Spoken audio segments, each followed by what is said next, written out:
إن الحمد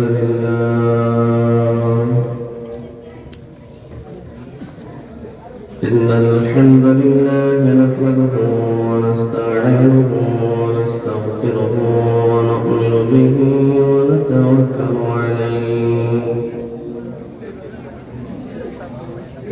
ونعوذ بالله من شرور أنفسنا ومن سيئات أعمالنا من يهد الله فلا مضل له ومن يضلله فلا هادي له ونشهد أن لا إله إلا الله وحده لا شريك له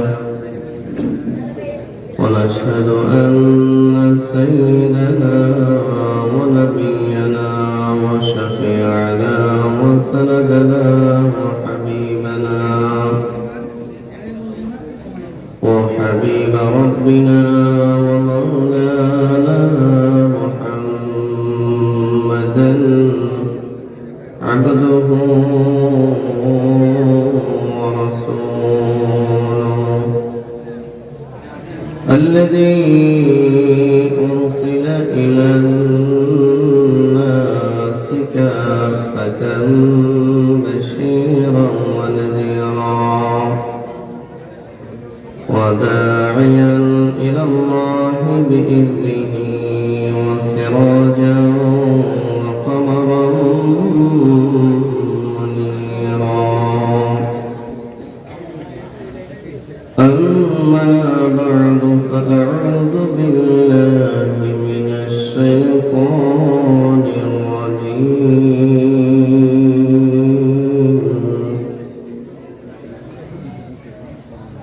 بسم الله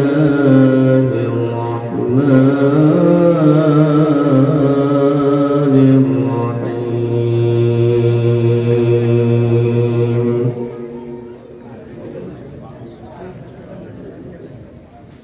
ألم تكن آياتي تتلى عليكم فكنتم بها تكذبون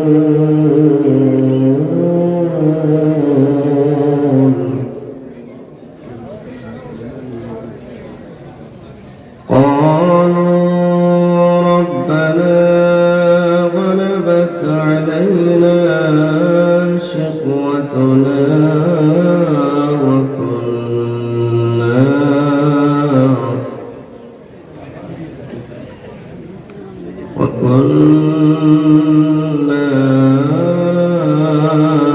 قوما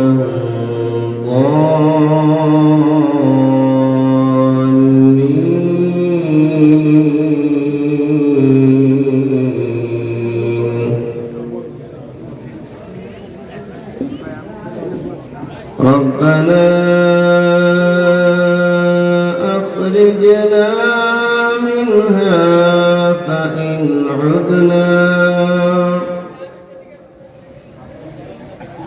فإن عدنا فإنا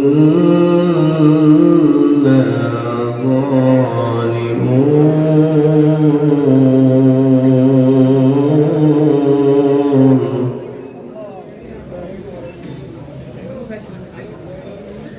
قال اخسئوا فيها ولا تكلمون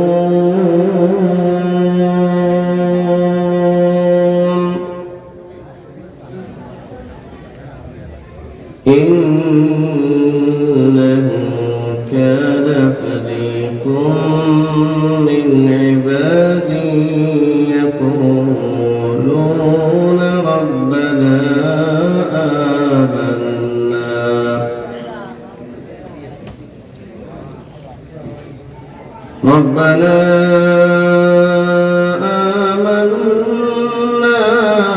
فاغفر لنا وارحمنا وأنت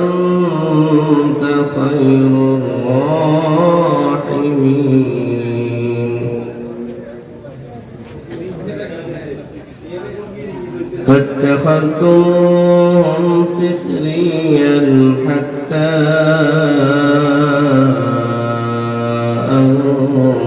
أنسوكم ذكري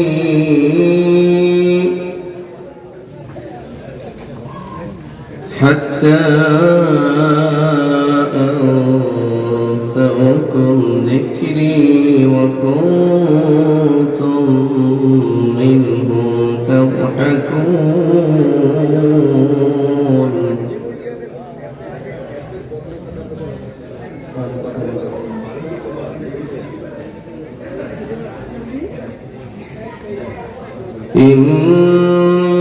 إني جزيتهم اليوم بما صبروا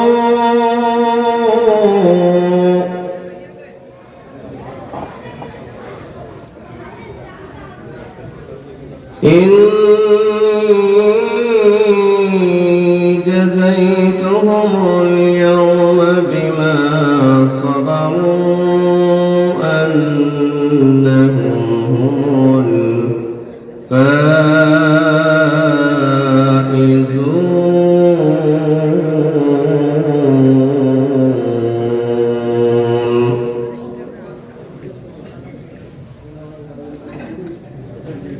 قال كم لبثتم في الأرض عدد سنين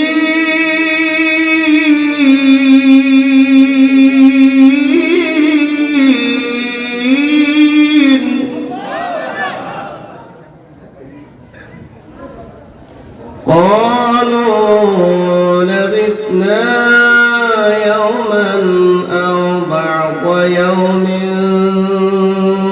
فاسأل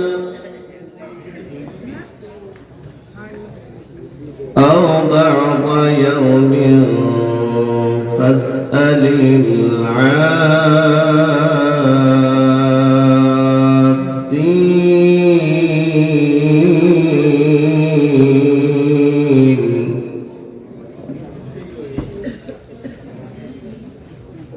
قال إن لبثتم إلا قليلا لو أنكم كنتم تعلمون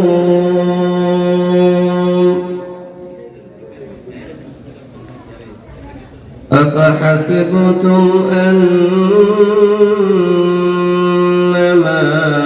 خلقناكم عبثا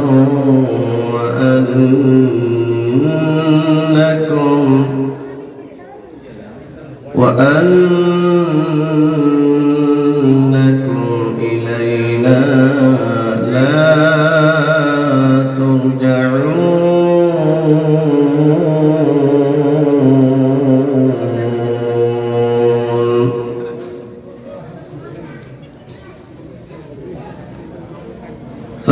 فتعالى الله الملك الحق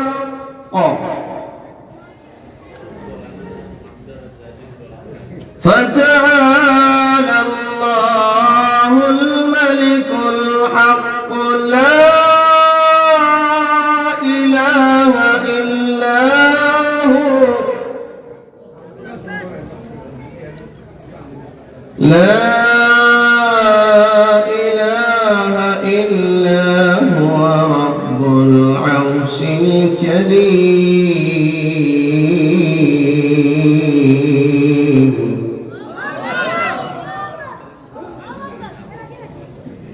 ومن يدع مع الله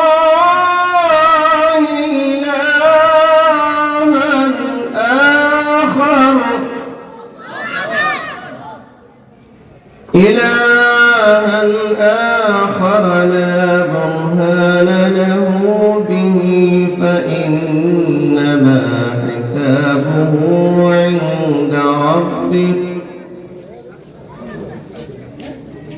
إنه لا يفلح الكافرون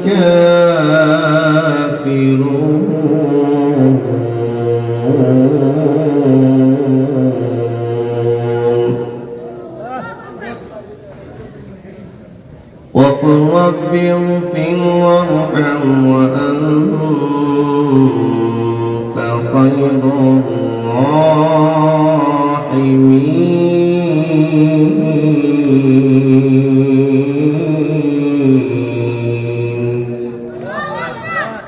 صدق الله العظيم وصدق له رسوله النبي الأمي الكريم، ونحن على ذلك لمن الشاهدين والشاكرين، والحمد لله رب العالمين.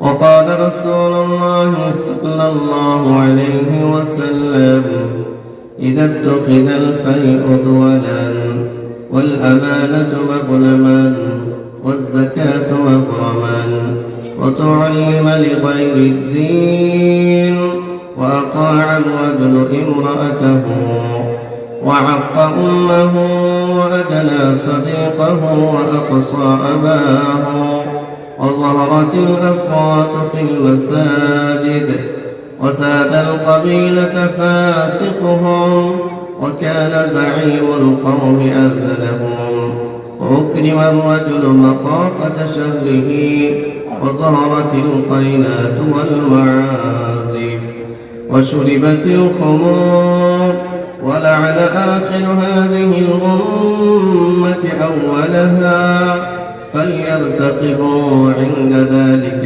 ريحا حمراء وزلزلة وخسفا ومسخا وقذفا وآيات تتابع كنظام بال قطع سلكه فتتابع. رواه الترمذي، أو كما قال رسول الله صلى الله عليه وسلم. সকলে দরুদ শরীফ পড়ি। اللهم صل على محمد وعلى آل محمد كما صليت على إبراهيم وعلى آل إبراهيم إنك حميد مجيد.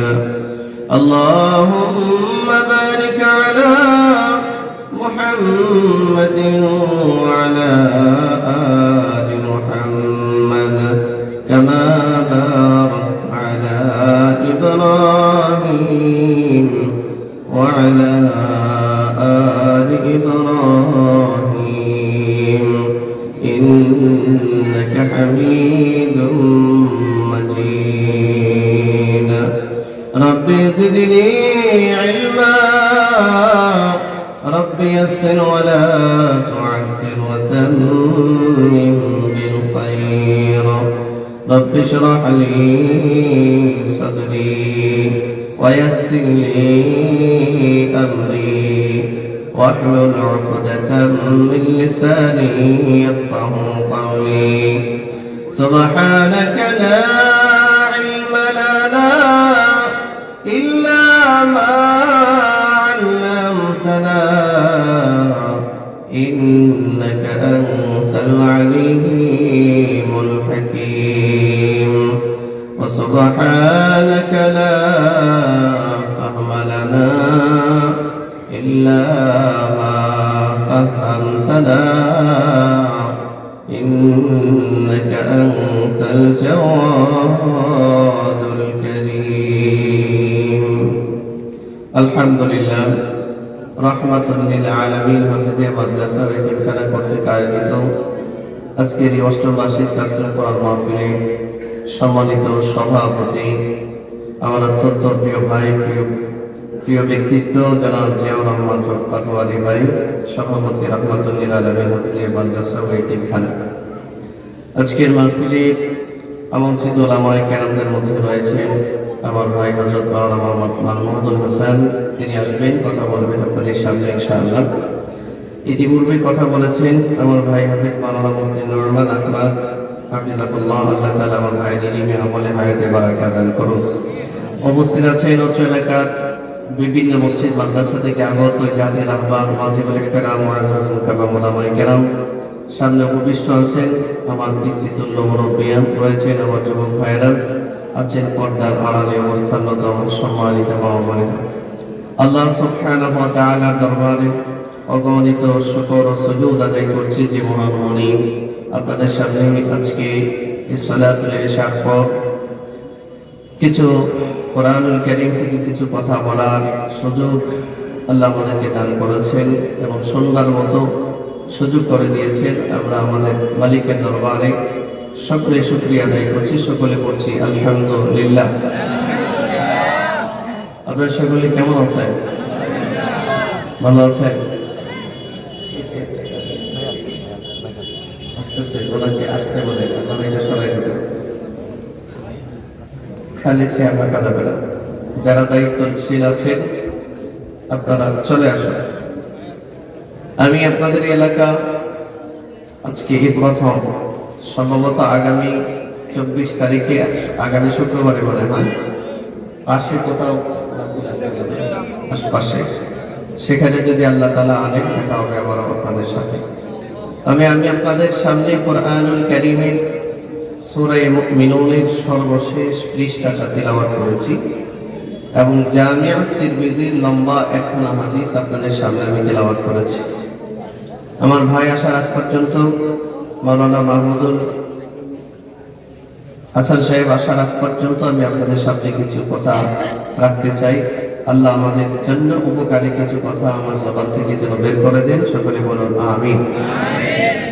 এখানে দায়িত্বশীল যারা আছে দুইজনকে করে দাঁড় করায় দিতে হবে। যারা আসবেন তাদের খুবই পাশে দিয়ে দিবেন।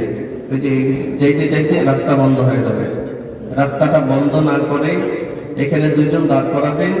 যারা আসবেন তাদেরকে একটু তশকিল করে এই পাশে দিয়ে দিবেন। এইদিকে কিন্তু প্যান্ডেলের ডান পাশে অনেক জায়গা খালি পড়ে আছে, রাস্তাটা যেন বন্ধ না করে এখানে দাঁড়াতে হবে।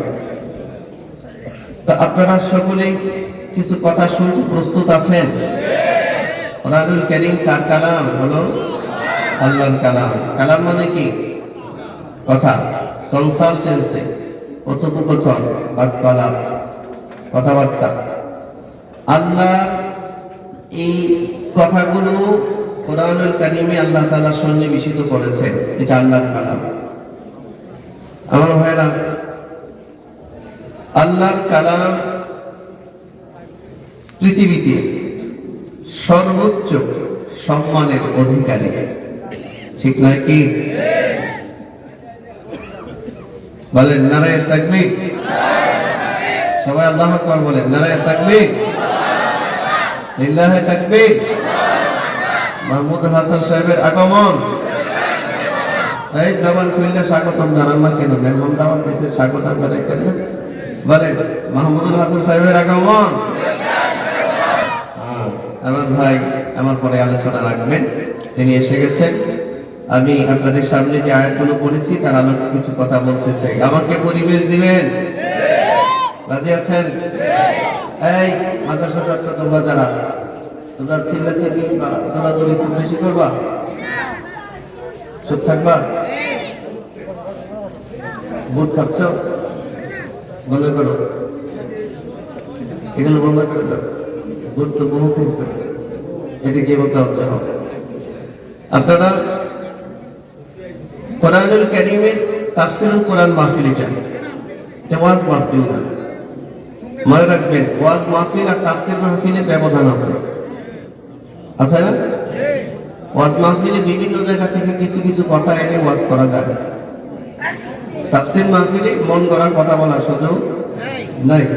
কোরআনুল কারীম থেকে কিছু কথা বলতে হবে এবং এক একজন মুফাসসিরের আলাদা আলাদা বিষয় দেওয়া থাকলে বড় সুবিধা হয়। তো যারা সামনে আসে তারা নতুন নতুন কিছু বিষয় জানতে পারে। আর না হয় বিষয়বস্তু আলাদা না থাকলে একই আলোচনা 3-4 জন মুফাসসির ঘুরে ফিরে আশপাশেই কথাবার্তা বলে, খুব একটা ফায়দা হয় না। বসে আমার ভাইরা,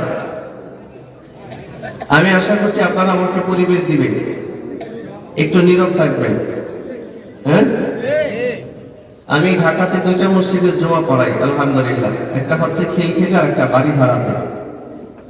ওখানে মসজিদের মুসল্লির সংখ্যা 15,000। আমি যখন খুতবা দিই তখন কাউকে নাড়াচাড়া করার কোনো সুযোগ নেই, কারণ আমি যে কথাগুলো বলতেছি এই কথাগুলো আমার বলতেছি না।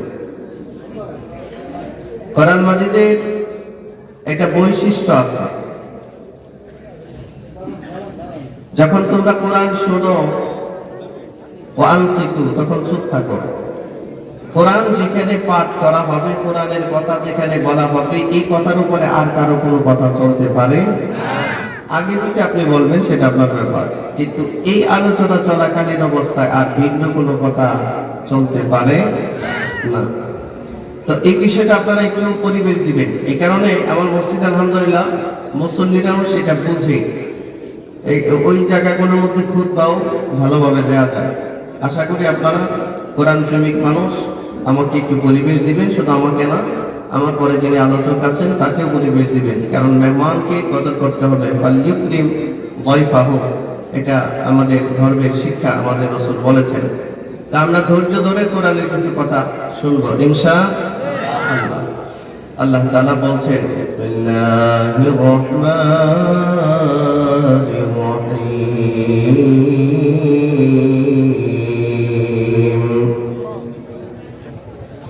আলম তাকুন আয়াতি তুতলা আলাইকুম। হাসরের মাঠে বিচার কার্য সম্পন্ন হওয়ার পর আপনারা বলুন, হাসরের মাঠে বিচার হবে কি হবে না? বিচার হবে না? বিচারের রূপরেখাটা কি? বিচারের রূপরেখাটা কি? আমাদের দেশে বা পৃথিবীতে বিচার কার্যের আদালতের যে রূপরেখা আর হাসরের মাঠের বিচার কার্যের রূপরেখা কিন্তু একরকম হবে না। আমাদের দেশে বিচারকরা যখন বিচারের চেয়ারে আসনে বসেন তখন তার গায়ে একটা পোশাক থাকে, বিচারকের আলাদা পোশাক আছে, গাউন আছে কিনা, এবং আসামির জন্য আসামির কাট করা আছে না? আদালত প্রাঙ্গণে রুমের ভিতরে আইনজীবীরা আছেন, তাদের আলাদা পোশাক আছে, এবং যারা লেখালেখি করেন তাদের ভিন্ন পোশাক আছে। সিস্টেম ওয়ারিতে বিচার হয়। হাসরের মাঠে, ও ভাই খেয়াল করেন, হাসরের মাঠের বিচারের চিত্রটা খেয়াল করেন। হাসরের মাঠের বিচারের চিত্র হচ্ছে একমাত্র পোশাক থাকবে আল্লাহ তাআলার পবিত্র দেহ মোবারকে, আর কারো গায়ে কোনো পোশাক থাকবে না। আপনারা কি খেয়াল করতেছেন? এটা কি অ্যাটেনশন আছে? আপনারা একটু ভেবে দেখুন তো, আমরা এখানে যারা আছি আমাদের কারো গায়ে পোশাক নাই, চিত্রটা কেমন হতে পারে? ভয়ানক হবে না? ভয়ানক হবে না? তো হাসরের মাঠে এই চিত্রটা হবে। আলম তাকুন আয়াতি তুতলা আলাইকুম। হাসরের মাঠে বিচার কার্য সম্পন্ন হওয়ার পর যারা জান্নাতি, আল্লাহ তাদেরকে জান্নাতে পাঠাবেন। জান্নাতীরা ডানপন্থী হবে, ডানপন্থী, আর জাহান্নামীরা বামপন্থী হয়ে যাবে। হাসরের মাঠে বিচারটা করতে গিয়ে সময় নেবেন 50,000 বছর। কত বছর? আমাদের দেশে দ্রুত বিচার ট্রাইব্যুনাল আছে কিনা? দ্রুত বিচার ট্রাইব্যুনালে অনেক সময় 1 বছর বিচার কার্য সম্পন্ন করতে চলে যায়। হাসরের মাঠে বিচার হবে 50,000 বছর সব সময় লাগে। আল্লাহ তাআলা বলেছেন, কানা মিকদারুহু 50 আলফ সানা। 50,000 বছর সময় লাগে হাসরের মাঠের বিচার সম্পন্ন করা হবে। আপনারা একটু কল্পনার জগতে চিন্তা করে দেখুন, হাসরের মাঠে 50,000 বছর উলঙ্গ অবস্থায় থাকতে হবে, বিষয়টা কেমন লাগবে?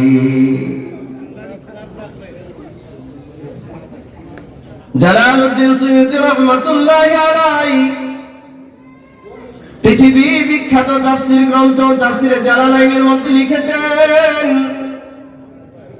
হাসরের মাঠের যে 50,000 বছরের কথা আল্লাহ সূরা মাআরিজে বলেছেন, ওই পরকালের একদিন সমান বর্তমান পৃথিবীর 1 বছর। হাসরের মাঠে একদিন যদি পৃথিবীতে আনা হয় তাহলে পৃথিবীর 1 বছরের সমান একদিন।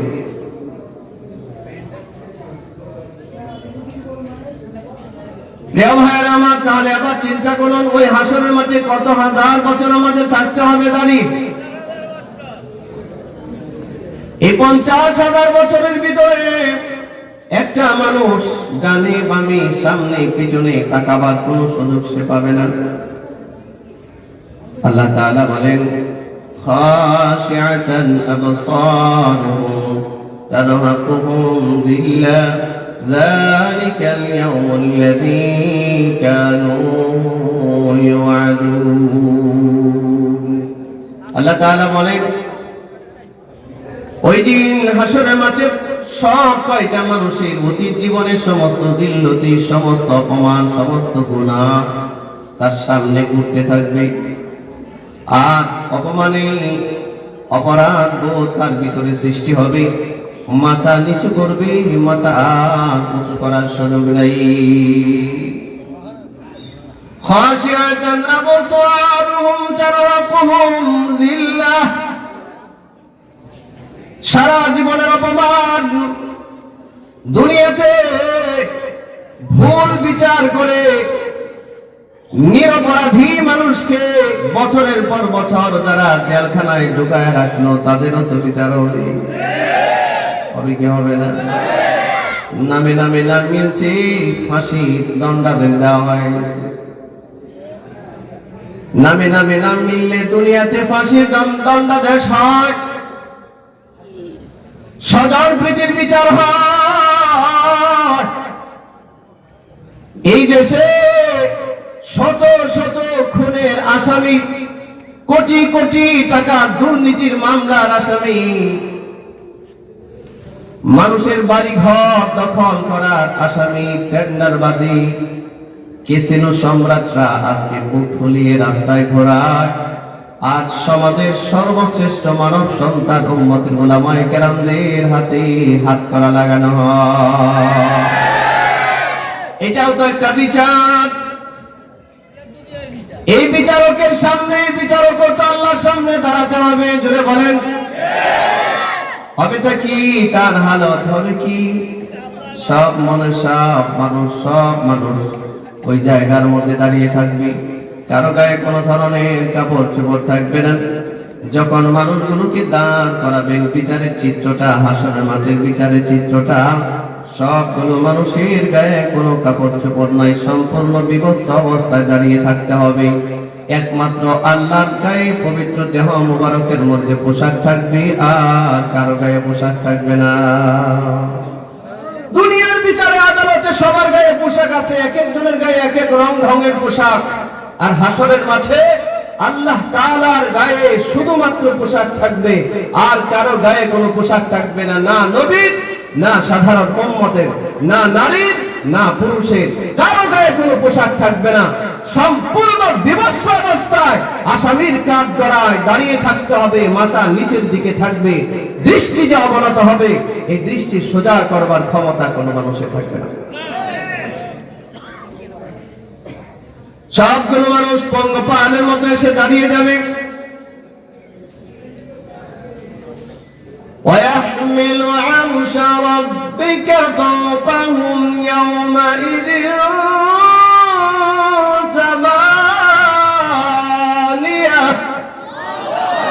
আল্লাহ 8 জন ফেরেশতার কাঁধে বর করে আরশে আজিম নিয়ে বিচার কার্য সম্পন্ন করবার জন্য নিচে নেমে আসবেন।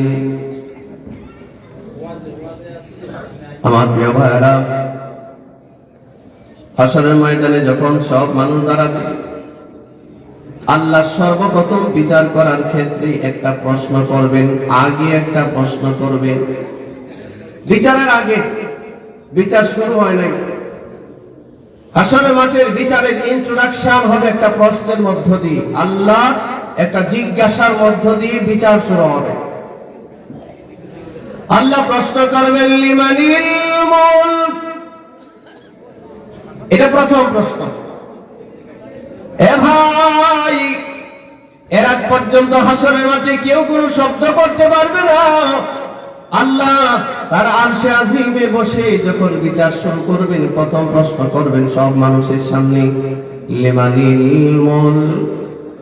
প্রশ্ন, বলো আজকের এই অ্যাডমিনিস্ট্রেশনের পাওয়ার, আজকের এই রাজত্ব, আজকের এই কর্তৃত্ব, আজকের এই বিচার, আজকের এই ক্ষমতার মালিক কি?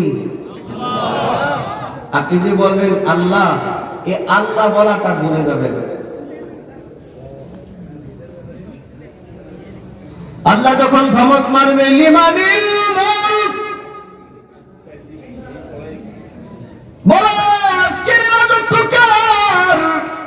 এই প্রশ্ন শুনবার পর সারা পৃথিবীর সমস্ত মানুষ, আদম আলাইহিস সালাম থেকে পৃথিবীর শেষ মানুষটা পর্যন্ত থর থর থর থর করে কাঁপতে থাকবে। মানুষ যে বলবে যে আল্লাহ আজকের এই বিচারের মালিক আপনি, এই কথাটা বলার সাহস মানুষ হারিয়ে ফেলবে, মনেও থাকবে না। সূরা হজ্জের মধ্যে আল্লাহ তাআলা বলেন,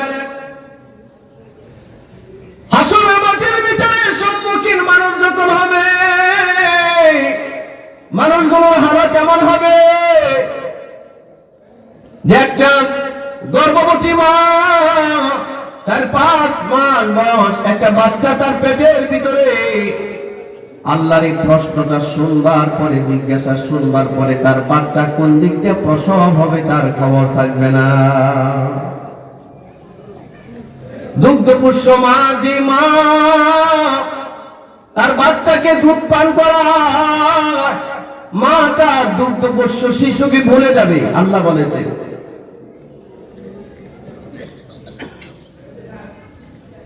প্রিয় ভাইরা আমার, এটা হাসরের মাঠ।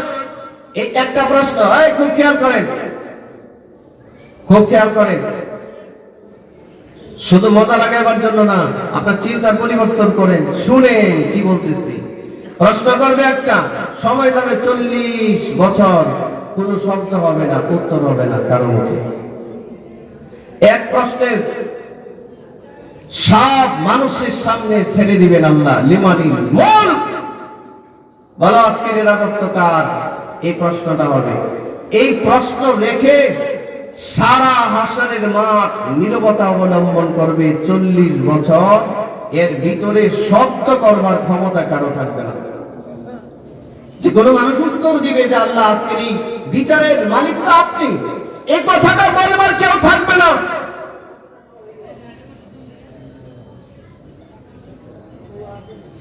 চল্লিশ বছর পর আল্লাহ নিজেই উত্তর দিবেন। এই প্রশ্নের, নিজের প্রশ্নের উত্তর নিজে দিবেন, কেউ দিবে না, দেওয়ার সাহস নেই। আজকে যারা দম্ভ করে, বাঘে ধরলে বাঘে ছাড়ে, অমুকে তমুকে ধরলে নাকি কেউ কাউকে ছাড়ে না। কে বলা হয় না এই ধরনের কথা? হ্যাঁ, হালত কি হবে সেদিন? আল্লাহ রাব্বুল আলামিন 40 বছর পর উত্তর দিবেন নিজেই। ইয়াউমা লিল্লাহিল ওয়াহিদিল কাহ্হার। এই আল্লাহু আকবার জোরে বলেন। আপনারা এই আলোচনা বহু শুনছেন, আজকেও শুনেন, একটু ভিন্নতা আছে, গল্প না, আমি হাদিস বলতেছি। আল্লাহ বলবেন আজকের এই দিনের একমাত্র রাজত্ব কাহারের। কার? এ ভাই, আল্লাহ বলে নাই, আল্লাহ বলছেন আজকের এই রাজত্ব কাহারের, কাহারের। আল্লাহ তো আল্লাহর জাতি নাম, এটা তার সত্তাগত নাম। আর আল্লাহর কিছু গুণবাচক নাম আছে, সিফাতি নাম। এর মধ্যে একটা নাম হচ্ছে কাহ্হার। কি নাম? আরো জোরে বলেন, এই জবান খুলে সবাই বলেন কি নাম? আরো জোরে বলেন, কাহ্হার। এটা আল্লাহর নাম। আল্লাহর একটা নাম আছে রহমান। রহমান, রহমান শব্দের অর্থ হচ্ছে অতীব দয়ালু, ঠিক না? এই রহমান যে আল্লাহর গুণবাচক নাম, এই নামের পুরো বিপরীত হচ্ছে কাহ্হার। কাহ্হার এটা ইসমে ফাইল মুবালাগার সিগা, এটাকে বলা হয় রাগান্বিত সত্তা। আল্লাহ সেদিন রাগের এক পোশাক পরে হাসরের মাঠে দাঁড়িয়ে যাবেন, সব মানুষের সামনে দাঁড়াবেন। আল্লাহ তাআলা যখন বলবেন ইয়াউমালিল্লাহিল ওয়াহিদিল কাহ্হার, আজকের এই অ্যাডমিনিস্ট্রেশনের পাওয়ার, আজকের এই রাজত্ব কর্তৃত্ব একমাত্র কাহ্হারের। কাহ্হার মানে চরম রাগান্বিত সত্তা। হাদিসে আসছে আল্লাহ হাসরের মাঠে সবচেয়ে বেশি রাগ করবেন প্রশাসনিক ক্ষমতাধরদের হাত উপর। আমরা তো মনে করি ক্ষমতা চেয়ার পাইনি, অনেক কিছু পেয়েছে। এটা আল্লাহ সবচেয়ে বেশি খেপে যাবেন ক্ষমতাধরদের উপর, যারা যেই ক্ষমতা দিয়েছেন। এই প্রত্যেকটা ক্ষমতাধরের উপরে আল্লাহ সবচেয়ে বেশি রাগান্বিত হবেন। আল্লাহ এই জন্য বলবেন ইয়াউমালিল্লাহিল ওয়াহিদিল কাহ্হার, আজকের রাজত্ব একমাত্র কাহ্হারের। আল্লাহ একটা পোশাক পরবেন, পোশাক। এই খেয়াল করুন, হাসরের মাঠের বিচার, সব মানুষ ল্যাংটা, পোশাক একমাত্র আল্লাহর গায়ে। এই মুহূর্তে যে পোশাক আল্লাহর গায়ে, এই পোশাকের নাম হচ্ছে কাহ্হারিয়াতের পোশাক, চরম রাগান্বিত হওয়ার পোশাক। এত রাগ আল্লাহ সেদিন করবেন, এটা অতীতেও কোনোদিন করেন নাই, ভবিষ্যতেও কোনোদিন করবেন না। এটা হাসরের মাঠেই কেবলমাত্র করবেন বিচারের সময়, এবং একনিষ্ঠভাবে সুষ্ঠু বিচার যেটা, সেটা আমরা করবেন। কাহ্হারের একটা পোশাক পরে দাঁড়িয়ে যাবে ভাই, কাহ্হারের পোশাক পরে আল্লাহ দাঁড়াবেন। কোন ধরনের কোন দয়া নাই, মায়া নাই। যে যা করেছে তার সামনে নিয়ে তার হিসাব শুরু হয়ে যাবে। আল্লাহ রাব্বুল ইজ্জত ওয়াল জালাল কোরআনে মাজিদের মধ্যে বলেছেন, যখন কোন উত্তর দিতে পারবে না, বিচার শুরু করার সময় আল্লাহ হাসরের মাঠটাকে দুইটা ভাগ করবেন। কয়টা ভাগ? এই কথা বুঝতেছেন? কয় ভাগ করবে? বলুন, কয় ভাগ করবে? দুই ভাগ। আল্লাহ ঘোষণা দিবেন, বিসমিল্লাহির রাহমানির রহিম।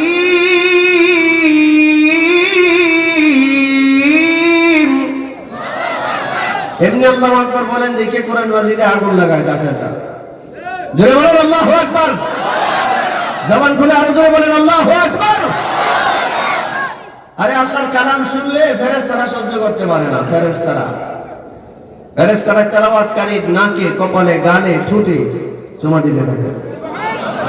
এজন্য তেলাওয়াতকারীর চেহারায় আল্লাহ প্রদত্ত একটা নূর দেখা যায়, জ্যোতি দেখা যায়, জ্যোতি, যেটা অন্য কারো চেহারায় পাওয়া যায় না।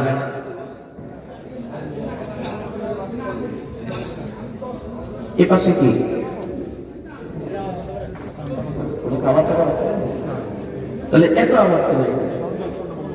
এটা তাফসীর মাহফিল, আপনার চুপ থাকতে হবে। আমার প্রিয় ভাইরা, খুব লক্ষ্য করুন, আল্লাহ রাব্বুল ইজ্জত ওয়াল জালাল যেই পোশাক পরে আল্লাহ বিচার শুরু করবেন, এই পোশাকের নাম হচ্ছে কাহ্হারিয়াতের পোশাক। বলেন কিসের পোশাক? ভাই এটা মুখস্থ করেন, বলেন কিসের পোশাক? কাহ্হারিয়াতের পোশাক। আল্লাহ একটা ঘোষণা দিবেন, এটা হাসরের মাঠ, জগা খিচুড়ি বিচার হাসরের মাঠে হবে না। নামে নামে নাম মিললেই শাস্তি দেওয়া যাবে না। আয়াহসাবুল ইনসানু আল্লান নাজমা'u 'idhamah বালা কাদিরিনা আলা আন নুসাউইয়া বানানা। আল্লাহ বলেন, হে মানুষ, পৃথিবী পৃথিবীর মানুষ কি মনে করেছে আয়াহসাবুল ইনসানু আল্লান নাজমা'a ইযামা রব্বুল আলামিন বলেন মানুষ কি মনে করেছে সে মরে গেলে কবর থেকে উঠিয়ে আমি আল্লাহ তার গোশত মাংস এবং তার অস্থিগুলো সংরক্ষণ করতে পারবো না? না রে মানুষ, না না, তোমার আঙ্গুলের আগার মধ্যে এই ফিঙ্গারপ্রিন্টের কথা বলেন আল্লাহ সূরা কিয়ামত, ফিঙ্গারপ্রিন্টের কথা বলেন। পৃথিবীর প্রত্যেকটা মানুষের আলাদা আলাদা আইডেন্টিফিকেশনের যে পরিচয় বহন করে এটা হচ্ছে এক নম্বরে ফিঙ্গারপ্রিন্ট। বর্তমান গ্লোবালাইজেশনের এই যুগে 800 কোটি মানুষ বাস করে পৃথিবীতে। 800 কোটি মানুষের মধ্যে হয়তো কোন মানুষের সাথে আপনার চেহারার মিল হতে পারে, আপনার ব্লাড গ্রুপের মিল হতে পারে, আপনার উচ্চতার মিল হতে পারে, ভাষার মিল হতে পারে, কিন্তু আল্লাহর কসম পৃথিবীর 800 কোটি মানুষের যতগুলো মানুষ আছে একটা মানুষের ফিঙ্গারের সাথে আপনার ফিঙ্গার মিলবে না। আল্লাহু আকবার বলুন, চিৎকার করে জোরে বলুন আল্লাহু আকবার। গোটা পৃথিবীর সায়েন্স একথা চ্যালেঞ্জ করতে পারবে না। আল্লাহ যা চ্যালেঞ্জ করেছেন, আল্লাহ বলেছেন বালা কাদিরিনা আলা আন নুসাউইয়া বানানা। বান্দা আমি শুধু তোর রক্ত মাংস এক করব না, তোর আঙ্গুলের আগার মধ্যে যে ফিঙ্গার দিয়েছিলাম ফিঙ্গার, এই ফিঙ্গারটা সহ আমি আল্লাহ সংরক্ষণ করতে সক্ষম। এই মিজানের পাল্লায় যখন তোমারে উঠানো হবে আমারে উঠানো হবে, মিজানের পাল্লায় আমি সালমান ফার্সির নামে হাজার হাজার সালমান ফার্সি পৃথিবী থেকে চলে গেছে, আরো আসবে। আপনার মতো আব্দুল করিমের নামে কোটি কোটি আব্দুল করিম চলে গেছে, আরো আসবে, ঠিক কিনা? আপনারে যখন উঠাবে আপনার নাম, বাবার নাম, মার নাম সব মিলে যাবে কারো কারো সাথে। কিভাবে মিজানের পাল্লায় ওজন হবে? হাদিসের মধ্যে আসছে সর্বপ্রথম মিজানের পাল্লা ওপেন হবে আপনার ফিঙ্গারের মাধ্যমে। ফিঙ্গার ওখানে ফিঙ্গার দেওয়া আছে, মিজানের পাল্লা এমনি একটা চাপ দিবে, তারপর উঠতে হবে। পৃথিবীতে কোনো মানুষের সাথে দুইটা জিনিসের মিল নয়, একটা হচ্ছে ফিঙ্গারপ্রিন্ট আর একটা হচ্ছে চোখের আইরিশ প্রিন্ট। এটা একটা মানুষের ব্যক্তিত্বের পরিচয়, তার নিজস্ব আইডেন্টিফিকেশন। পৃথিবীর কোন মানুষের সাথে মিল নাই। সূরা কিয়ামত মধ্যে আল্লাহ বলে দিয়েছেন বালা কাদিরিনা আলা আন নুসাউইয়া বানানা। আমি তোমার আঙ্গুলের আগ, এই অগ্রভাগ যেটা দিয়ে তোমার মূলত পরিচয় বহন করা হয়, এইটা সহ আমি আল্লাহ সংরক্ষণ করে রাখি। এটা সব উঠানো হবে এবং প্রত্যেকটা মানুষকে তার মিজানের পাল্লায় সশরীরে উঠানো হবে। সশরীরে, শুধু আমলের ওজন হবে না, ব্যক্তির ওজন হবে। মুসলমান ভাইয়েরা আমার, আজকে মুসলমান নামে আমাদের সমাজে যারা মুনাফিক আছে, মুনাফিক যারা কোরআনের আইন বরদাস্ত করতে পারে না, কোরআনের কথা শুনতেও পারে না, নামে মুসলমান আছে, ঠিক কিনা? এরা আমলের ওজন হবে, ব্যক্তির ওজন হবে। এক হাদিসের মধ্যে আসছে আল্লাহর নবী এক সফরে যাচ্ছেন, যাওয়ার সময় সাহাবায়ে কেরামদেরকে নিয়ে একটা কাফেলা নিয়ে নবীজি রওনা দিয়েছেন। যাওয়ার সময় নবীজি একটা গাছের নিচে আশ্রয় নেওয়ার জন্য, একটু বিশ্রাম নেওয়ার জন্য অবস্থান করলেন। একটু তন্দ্রা এসে গেছে, নবীজি তন্দ্রা ভাঙ্গার পর, ঘুম ভাঙ্গার পর জাগ্রত হইলেন। জাগ্রত হওয়ার পর সাহাবায়ে কেরামদেরকে লক্ষ্য করে বলতেছেন, আরে আমার তো মেসওয়াক আনতে ভুলে গেছি। মেসওয়াক চিনেন আপনারা? মেসওয়াক চিনেন? মেসওয়াকটা কি করে? হ্যাঁ, এই যে মেসওয়াক চিনেন, এটা চিনেন? আমরা তো এখন আধুনিক মুসলমান, মেসওয়াক ভুলে গেছি। নবীজির একটা চিরন্তন সত্য এবং অত্যন্ত গুরুত্বপূর্ণ সুন্নাহর নাম হচ্ছে মেসওয়াক। কোনোভাবেই মেসওয়াকের ফজিলত থেকে বঞ্চিত হয়েন না। ব্রাশ করলে মেসওয়াকের ফজিলত পাওয়া যায় না। ব্রাশ আপনি মুখ পরিষ্কার করেন, দাঁত পরিষ্কার করেন, কিন্তু মেসওয়াক রাসূল বলেছেন নামাজের আগে মেসওয়াক করে যে ব্যক্তি নামাজ পড়ে, এই লোকটার নামাজ বহুগুণ বেশি সওয়াব আল্লাহ বাড়ায় দেয়। মেসওয়াককারীর মৃত্যুর সময় তার কালিমা নসিব হয়, কালিমা। মুসলমান ভাইরা আমার, আল্লাহর নবী সাহাবায়ে কেরামদেরকে বলছেন আমার মেসওয়াকটা আনতে আমি ভুলে গেছি। নবী একজন সাহাবী হযরত আব্দুল্লাহ ইবনে মাসউদ, যিনি ইমামুল ফুকাহা, সমস্ত আইন শাস্ত্র, ইসলামিক শরিয়ার আইন শাস্ত্র যার কাছ থেকে এসেছে, হযরত আব্দুল্লাহ ইবনে মাসউদ রাদিয়াল্লাহু তাআলা আনহুকে রাসূল বললেন, হে আব্দুল্লাহ ইবনে মাসউদ, গাছের উপরে উঠে একটা ডালা ভাঙলো, ডালা এই ডালা ভেঙ্গে আমাকে একটু মেসওয়াক করে দাও, আমি একটু দাঁত মাজবো, তারপরে আমি ওযু করব, তারপরে আমি সালাত আদায় করব। আমার একটা ডালা ভেঙে দাও, মেসওয়াকের জন্য ডালা ভাঙতে। আপনার খেয়াল আছে নাকি? মাঝখানে কিন্তু ডিস্টার্ব করবেন না, ওখানে ভলান্টিয়ার যারা আছেন দাঁড়িয়ে থাকবেন, লোক আসলে এদিকে দিয়ে দিবেন, আর কেউ এদিক সেদিক তাকাবেন না, এদিকে তাকান। ভাই সময় কম, আমার পরে মাহমুদ সাহেব চলে এসেছেন, উনি কথা বলবেন আপনাদের সাথে। আমার ভাই দিকে লক্ষ্য করে রাসূল বললেন আমার জন্য একটা মেসওয়াক আনো, ডালা ভাঙবো, মেসওয়াক বানাও। হযরত আব্দুল্লাহ ইবনে মাসউদ গাছের ডালে উঠছেন, গাছের ডালে উঠে একটা ডাল ভাঙলেন। যখন ভাঙবেন এই মুহূর্তে একটা বাতাস আসছে, বাতাস এসে ওনার পায়ের যে লুঙ্গি ছিল, বাতাস আসলে উড়ে না, কথা বুঝতেছে? এই বাতাস আসছে, লুঙ্গিটা একটু সরে গেছে।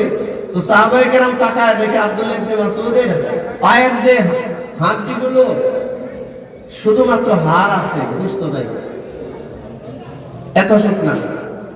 উনি লম্বা ছিলেন, সারা শরীরের মধ্যে শুধু হাড্ডি ছিল, গোশত ছিল না। আর এখন আমাদের পিসাবদের গাড়ি মোটা,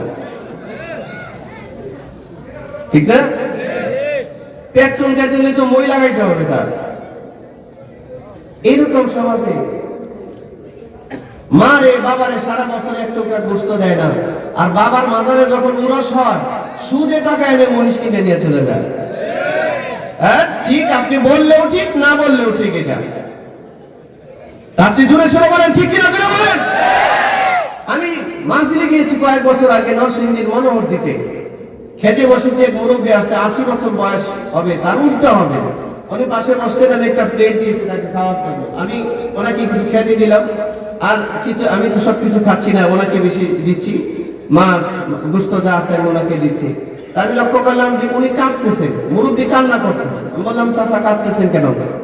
বলতেছে বাবা আমি জানি না আপনি কে, আমি শুনছি এখানে মাহফিল বড় হুজুর আসছি বড় হুজুরের সাথে সাক্ষাৎ করতে, আপনারা এর আগে কোনোদিন দেখি নাই বাবা, আপনার সাথে আগে কোনোদিন সাক্ষাৎ হয় নাই, পরিচয় নাই, অথচ আপনি আমাকে যেভাবে প্লেটে ভাত দিলেন, তরকারি দিচ্ছেন, আমার কোন সন্তান আজ পর্যন্ত এমনি আমাকে এক টুকরা গোশত দেয় নাই। শুধু তাই না হুজুর, গতকালকে আমার পুকুর থেকে একটা কাতলা মাছ উঠিয়েছে, বহু পুরাতন। আমি তো মরার পথের যাত্রী, আমার ইচ্ছে হয়েছিল যে এই কাতলা মাছটা যদি ভুনা করে আমাকে কেউ খেতে দিত, আমার কলিজাটা ঠান্ডা হইত। আমার ছেলে নাকি কাতলা মাছ নিয়ে তার কোন পীর সাহেব আছে, পীর সাহেবের কাছে চলে গেছে। এই কথা বলে ঝরঝর করে চোখের পানি ছাড়তেছে। আচ্ছা আপনারা বলেন তো, এই কাজটা কতটুকু ভালো কাজ হচ্ছে? ভালো কাজ হচ্ছে? নিজের বাবার চোখে পানি বের করে, মা চোখে পানি বের করে, সে পীর সাহেবের কাছে মাছ নিয়ে গেছে, জান্নাতের রাস্তা পরিষ্কার করছে। হ্যাঁ, জান্নাতের রাস্তা পরিষ্কার করছে না জাহান্নামের রাস্তা পরিষ্কার করছে? মার এক ফোঁটা চোখের পানি, বাবার এক ফোঁটা চোখের পানি তোমার জিন্দেগি শেষ করে দিতে পারে, জিন্দেগি। এটা কি শুধু তুমি চোখের পানি মনে করবা না, শুধু চোখের পানি মনে করবা না। মুসলমান ভাইয়েরা আমার, নবীজি সাহাবায়ে কেরামদেরকে জিজ্ঞাসা করছেন, হাসতেছো কেন? বলে হুজুর একটু উপরে তাকায় দেখেন। নবীজি একটু উপরে তাকাইছেন, তাকায় দেখে আব্দুল্লাহ ইবনে মাসউদের পাগুলোতে শুধু হাড্ডি দেখা যায়, গোশত নাই। এত শুকনা। জানেন রাসূল কি উত্তর দিয়েছেন? আল্লাহর নবী বলেন, সাহাবীরা তোমরা আমার আব্দুল্লাহ ইবনে মাসউদের পা, শুকনা পা, এটা নিয়ে হাসাহাসি করতেছো। জানো আমার আব্দুল্লাহ ইবনে মাসউদের এই শুকনা পাটা যখন তার মিজানের পাল্লায় রাখা হবে, আমি রাসূল বলতেছি, এই শুকনা পাটা যখন মিজানের পাল্লার উপরে রাখা হবে, এই পাটার ওজন উহুদ পাহাড়ের চেয়েও বেশি ভারী হয়ে যাবে। আল্লাহু আকবার, জোরে বলুন আল্লাহু আকবার। আমার ভাই, আল্লাহ কখনোই ইন্নাল্লাহা লা ইয়ানজুরু ইলা সুওয়ারিকুম ওয়া আমওয়ালিকুম ওয়ালাকিন ইয়ানজুরু ইলা কুলুবিকুম ওয়া আ'মালিকুম। আল্লাহ কখনোই মানুষের চেহারার দিকে তাকিয়ে দেখেন না কার চেহারা কত সুন্দর। আল্লাহ কখনো মানুষের সম্পদ তাকিয়ে দেখেন না কার সম্পদ কত বেশি। আল্লাহ তাকিয়ে দেখেন কার কলব কত পরিচ্ছন্ন এবং কার আমল কত বিশুদ্ধ।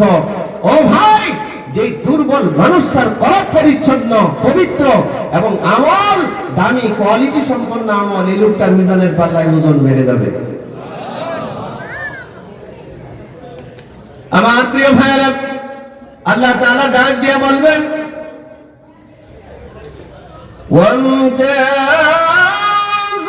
ইয়াওমা আইয়ুহাল মুজরিমুন।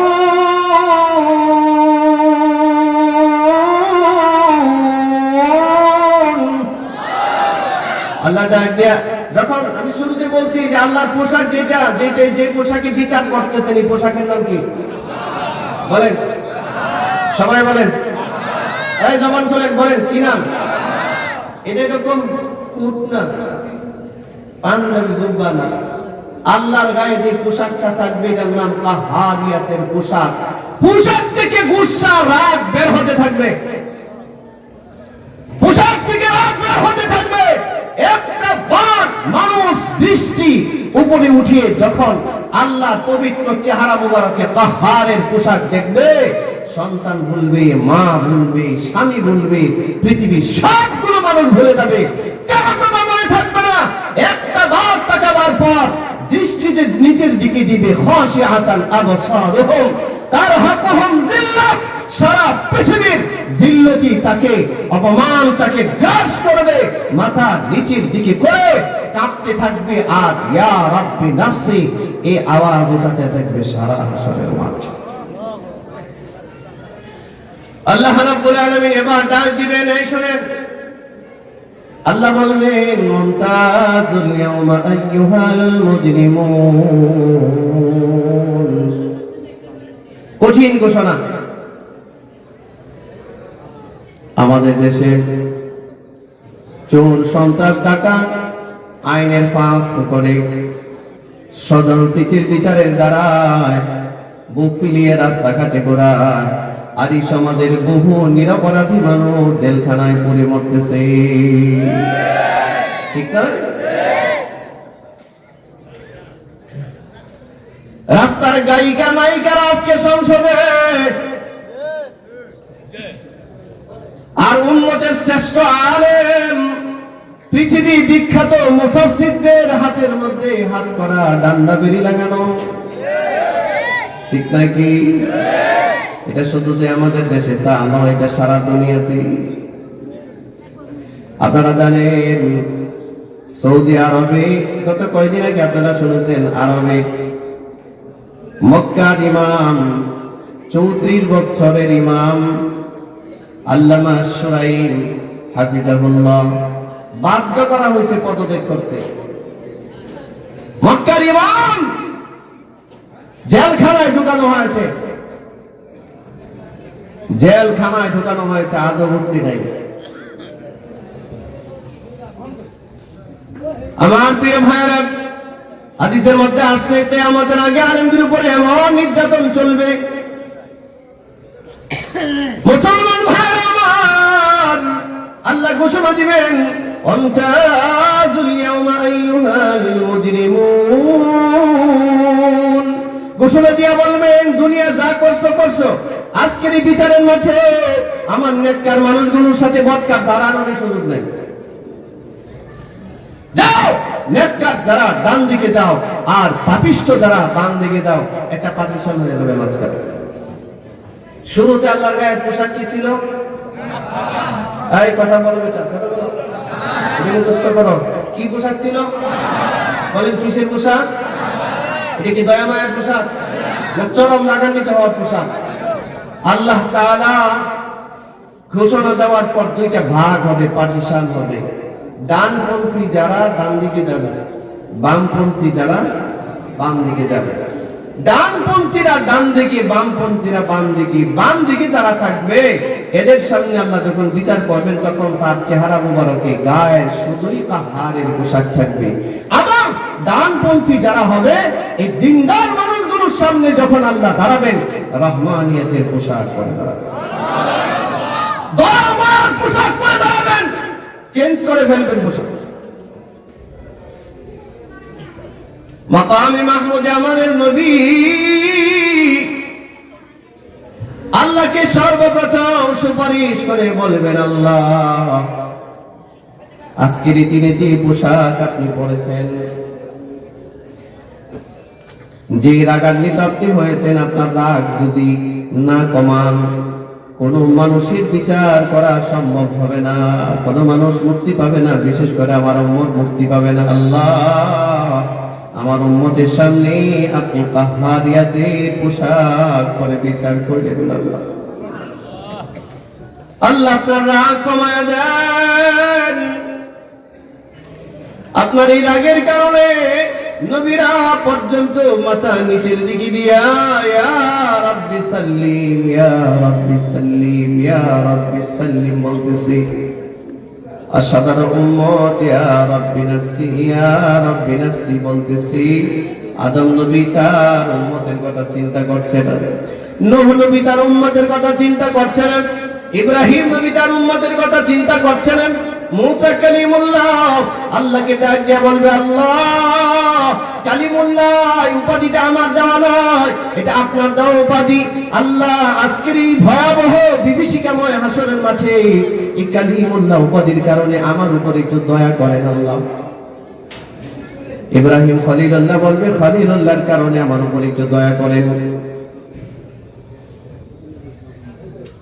ভাই একটু সামনে এসে, একটু সামনে এসে, পিছনে কিন্তু লোকজন দাঁড়িয়ে থাকতে সামনে জায়গা হচ্ছে না, একটু সামনে চলে আসে, একটু একটু অনুরোধটা রাখেন, একটু অনুরোধ রাখেন। লা ইলাহা ইল্লাল্লাহ, লা ইলাহা ইল্লাল্লাহ।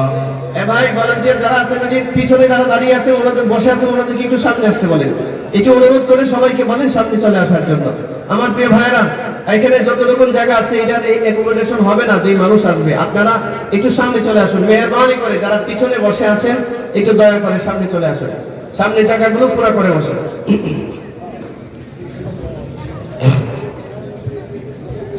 মুসলমান ভাইরা আমার, আল্লাহ রাব্বুল আলামিন যখন হাসরের মাঠে দুইটা ভাগ করবেন, ডান দিকে যারা যাবে তাদের সামনে রহমানিয়তের পোশাক নিয়ে বিচার করবেন, দয়া মায়ার বিচার করবেন। দয়া মায়ার বিচার বলতে আল্লাহ সব আমার পুঙ্খানুপুঙ্খ দেখবেন না, একটু দেখবেন আর একটু দেখবেন না। যেমন আপনি দিনদার, ইমানদার, মুমিন, মুত্তাকি মানুষ, কিছু গুনাহ আছে না? আমাদের কিছু গুনাহ আছে না? এটা যদি আল্লাহ পুরোপুরি ধরে মুক্তি পাওয়া যাবে, মুক্তি পাওয়া যাবে।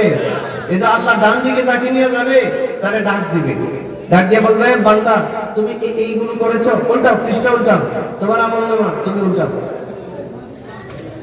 তো বান্দা উল্টাবে পৃষ্ঠা, এখানে শুরু করছে সেইখান থেকে, এই শুরু, এখান থেকে শুরু। জিজ্ঞাসা করবেন, এই পাপ তুমি করছো? জি আল্লাহ এই পাপ করছে। আল্লাহ বলবেন পৃষ্ঠা উল্টাও, সে আর একটা পৃষ্ঠা উল্টাবে। আল্লাহ বলবেন তুই এমনি এক পৃষ্ঠা করে উল্টে তোর বিচার হিসাব দিতে পারবি? এমনি না, বেশি করে উল্টা। সুবহানাল্লাহ বলতো, আরো জোরে বলে। এটা হচ্ছে সহজ বিচার, সহজ বিচার। বেশি করে উল্টা। 1000 বছরের প্রশ্ন, 100 বছরের প্রশ্ন, 70 বছরের প্রশ্ন, একটা উত্তরে আল্লাহ মাফ করে দেবে। সর্বশেষ বান্দা বলবে, আল্লাহ আমি সব গুনাহ করছি। আল্লাহ জিজ্ঞাসা করবে, আমার ভয় ছিল না? বলবে আমার ভয় ছিল না। তো বান্দা সরল স্বীকারোক্তি দিয়ে বলবে, আল্লাহ ভয় ছিল, কিন্তু শয়তানের ধোঁকার মধ্যে পড়ে বারবার পদস্খলিত হয়েছে। আল্লাহ তাআলা বলবেন, বান্দা ঈমান দিয়েছিলাম, আর আজকে পাপীদের কাছ থেকে তোরে ডান দিকে নিয়ে আসছি শাস্তি দেওয়ার জন্য না। এই নে আমলনামা, হাতি দিয়া বলবি এবার আমলনামা খুলে দেখ। সে আমলনামা খুলে দেখবি আমলনামার মধ্যে একটা গুনাহ লেখা নাই, সব নেকি দিয়ে পরিবর্তন হয়ে গেছে। ফাউলাইকা ইউবাদদিলুল্লাহু সাইয়্যাতিহিম হাসানাত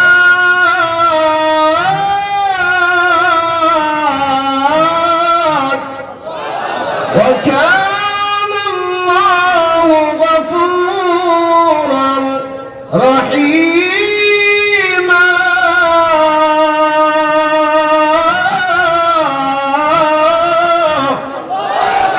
আল্লাহ তাআলা বলেন বান্দার গুনাহগুলো নেকি দিয়া পরিবর্তিত করে দিবেন আল্লাহ। এটা ডানপন্থীদের বিচার, বামপন্থীদের বিচার।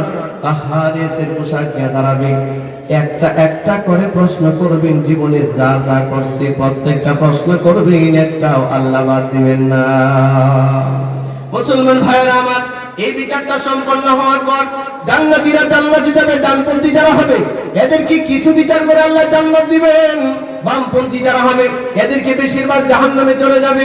এই জাহান্নামী মানুষগুলো জাহান্নামের মধ্যে যখন গিয়া পড়বে, শত শত বছর জাহান্নামের আগুনে পড়তে থাকবে, শত শত বছর জাহান্নামের আগুনে পড়বে। আপনারা মনে করেছেন জাহান্নামের আগুনটা দুনিয়ার আগুনের মতো? না,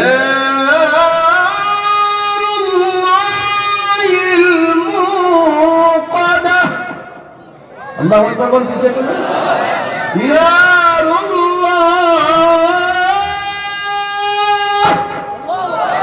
এটা আল্লাহর আগুন, আল্লাহর আগুন। এটা আল্লাহর কালাম, আল্লাহর কালাম, আল্লাহর আগুন। আল্লাহর কালাম যেমন সব কথার উপরে দামি, আল্লাহর আগুনও সব আগুনের মধ্যে সবচেয়ে শক্তিশালী পুরানো আগুন। আল্লাযী তাত্তালিউ আলাল আফইদা, দুনিয়ার আগুন মানুষের চামড়া পোড়ায়, গোশত পোড়ায়, হাড্ডি পোড়ায়, আর আল্লাহর আগুন মানুষের কলিজা সহ, মানুষের রূহ সহ পোড়ায়া দিবে। আল্লাযী তাত্তালিউ আলাল আফইদা, মানুষের কলিজা, যেটা কলিজা, রূহ, এটাকেও পোড়ায়া দিবে আল্লাহর আগুনে। আপনারা বলবেন হুজুর রূহ যদি পড়ে যায় তো মরেই যাবো, ভালোই তো হলো। না না না না না, সুম্মা লা ইয়ামুতু ফিহা ওয়া লা ইয়াহইয়া, আপনাকে আমাকে মরতেও দেওয়া হবে না, বাঁচতেও দেওয়া হবে না, হ্যাঙ্গিং করে রেখে দেওয়া হবে। যাই হোক, এই জাহান্নামী মানুষগুলো যখন জাহান্নামী আর জান্নাতীরা জান্নাতি, জাহান্নামী কোনো হাজার হাজার শত শত বছর জাহান্নামের ভিতরে পড়ে থাকবে। জাহান্নামে পড়ে থাকবার পর হঠাৎ করে এই জাহান্নামীদেরকে আল্লাহ জিজ্ঞাসা করবেন।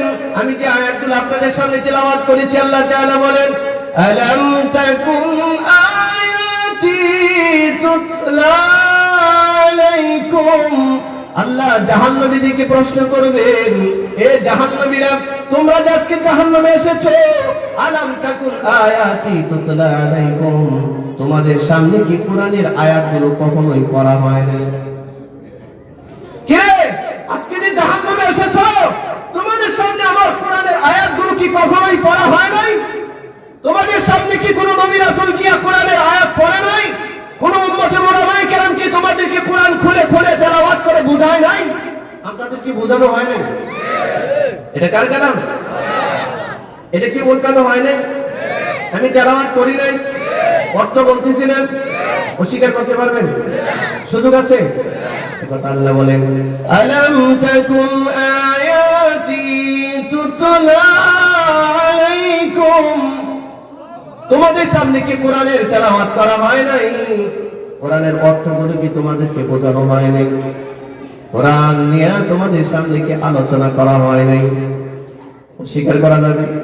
সূরা জুমারে আল্লাহ তাআলা বলেন ওয়াসিকাল্লাযীনা কাফারু ইলা জাহান্নামা যুমারা হাত্তা ইযা জাউহা ফুতিহাত আবওয়াবুহা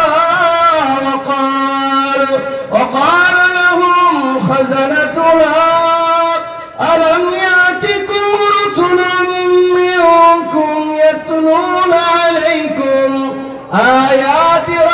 بكم وينذرونكم لقاء يومكم هذا قالوا بلى ولكن حقت كلمة العذاب على الكافرين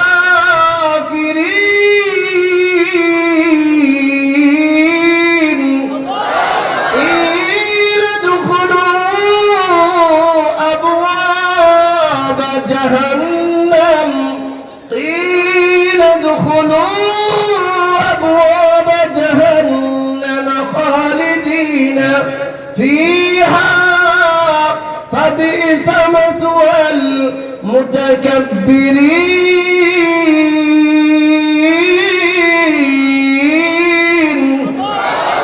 আল্লাহ রাব্বুল আলামিন বলেন এই জাহান্নামীগুলো রে যখন ছাগল আর দুম্বার ভেড়ার পালের মতো করে হাঁকিয়ে হাঁকিয়ে তাড়িয়ে তাড়িয়ে জাহান্নামের দরজার সামনে নিয়ে যাওয়া হবে, জাহান্নামের দরজা তাদের জন্য ওপেন করে দেওয়া হবে, উন্মুক্ত করে দেওয়া হবে, জাহান্নামের দরজার সামনে গিয়ে দাঁড়াবে।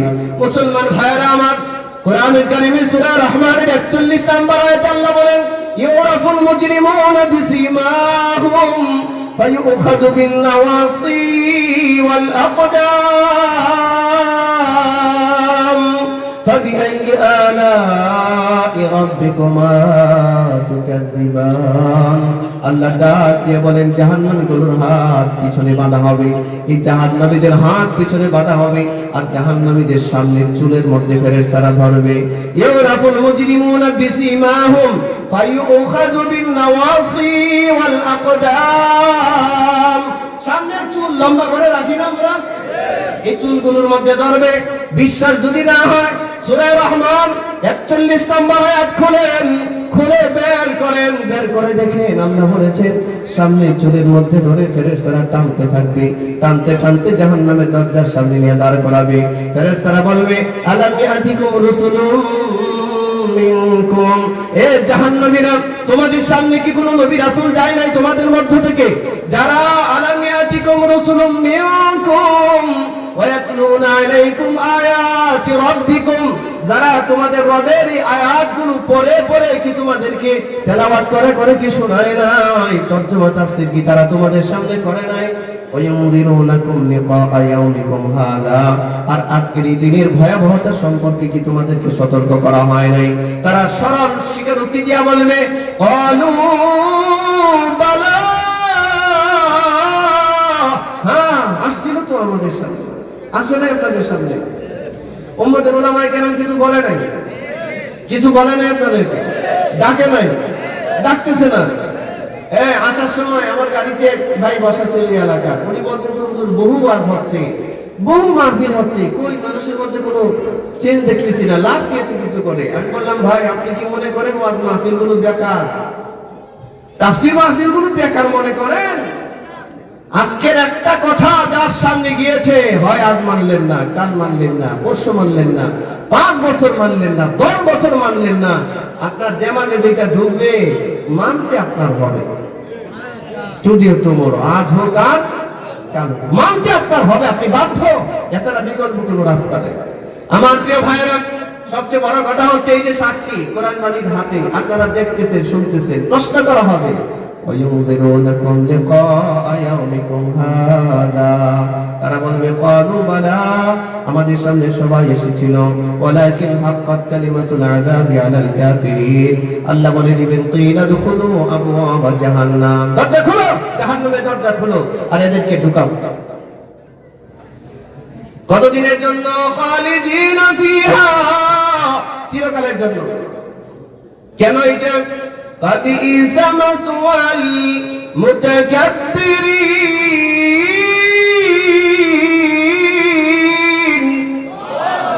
অহংকার দাম্ভিকতার কারণে তাদেরকে জাহান্নামে ঢোকানো হবে। আল্লাহ কোরআন তো মানতো না, মানতোই না, কোরআনের আইনের প্রতি বিন্দু পরিমাণ কোন শ্রদ্ধাবোধ ছিল। সেদিন ঢাকা বিশ্ববিদ্যালয় এক তথাকথিত প্রফেসরের একটা টক শো শুনতেছিলাম, এই বেয়াদব বলতেছিল বাংলাদেশে কখনোই কোরআনের আইন চালু করা সম্ভব না। নাউজুবিল্লাহ যে আসতে বললেন, কোরআনের আইন চান না আপনারা? কে কে চান একটু হাত দেখান।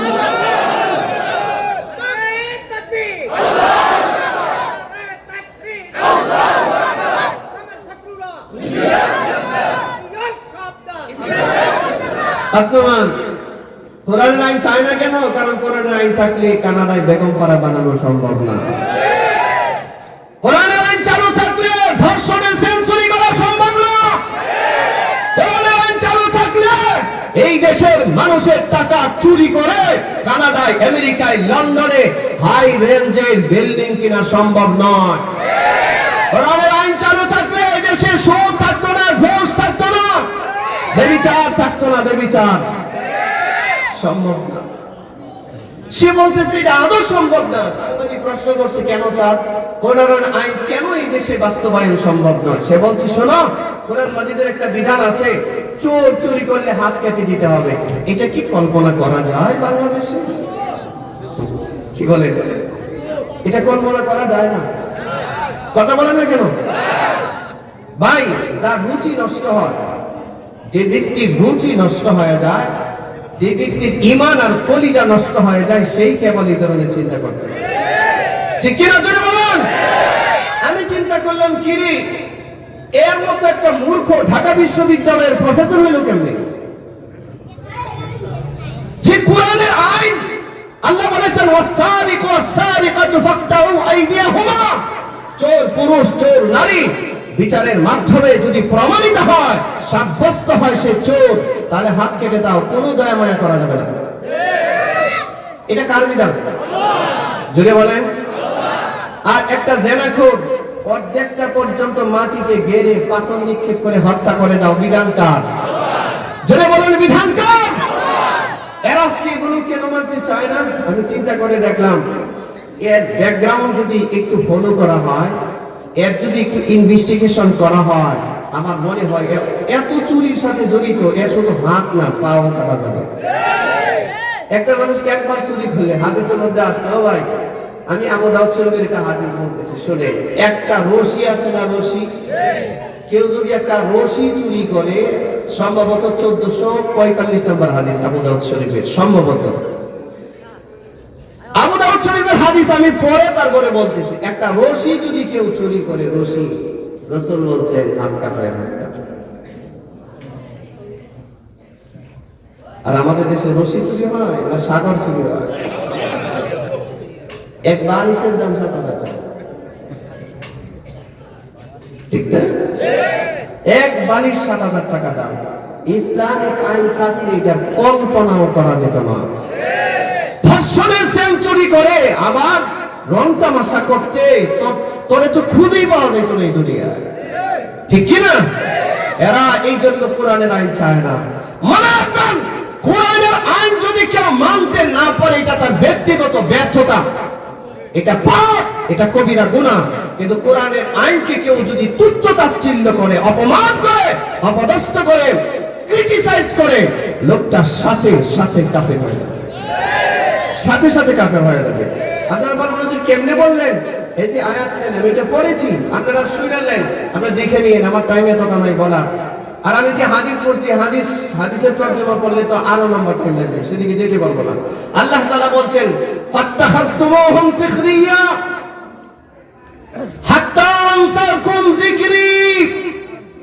রব বলছেন, যারা আমার ঈমানদার বান্দাদেরকে, মুমিন মুসলমানদেরকে নিয়ে হাসি ঠাট্টা করে, হাসি ঠাট্টা করতে করতে তারা আমার স্মরণটা পর্যন্ত ভুলে যায়। রব্বুল আলামিন বলেন, কি কোন সমস্যা? কথা বলতেছেন কেন? বলবো, আমি বলবো না? কারো গায়ে কোনো জ্বালা টালা উঠছে নাকি? কোরআনের কথাবার্তা বললে আবার অনেকের গায়ে চুলকানি শুরু হয়, ঠিক না? আমি ওই বাড়ি ধারাতে মসজিদে জমা পড়াই, আপনারা জানেন বাড়ি ধারাতে কারা থাকে? আমাদের দেশের এই পার্সন যারা তারা থাকে সেখানে। আমার সেখানে অনেক সময় কিছুটা চুলকানি অনেকের হয়। তো সুজা বলে দিই, চুলকাইতে হইলে মসজিদের বাইরে গিয়ে চুলকান, ভিতরে না। আপনার চুলকানি বাইরে, ভিতরে না। আল্লাহ কোরআনের ইলম যতটুকু দিয়েছেন, মরণ পর্যন্ত কোরআন যা বলেছে, রাসূল যা বলেছে তা আমরা বলেই যাব।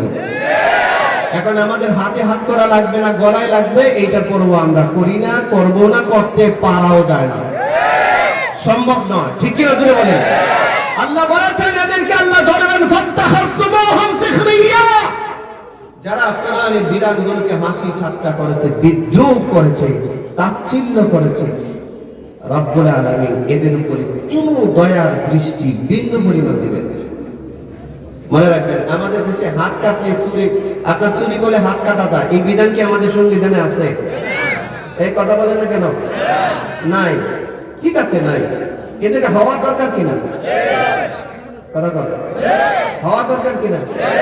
শোনেন, বাংলাদেশে যদি হিরো আলমের রাষ্ট্রপতি বানানো হয় আর কোরআনের আইন যদি চালু থাকে, অবশ্যই কোরআনের আইন চালু থাকে, হিরো আলমদের মতো মানুষ মানে ফাইটটা যায়, সিরে যায়, এদের মতো মানুষ সংসদে যাওয়ার কথা না, ঠিক কিনা?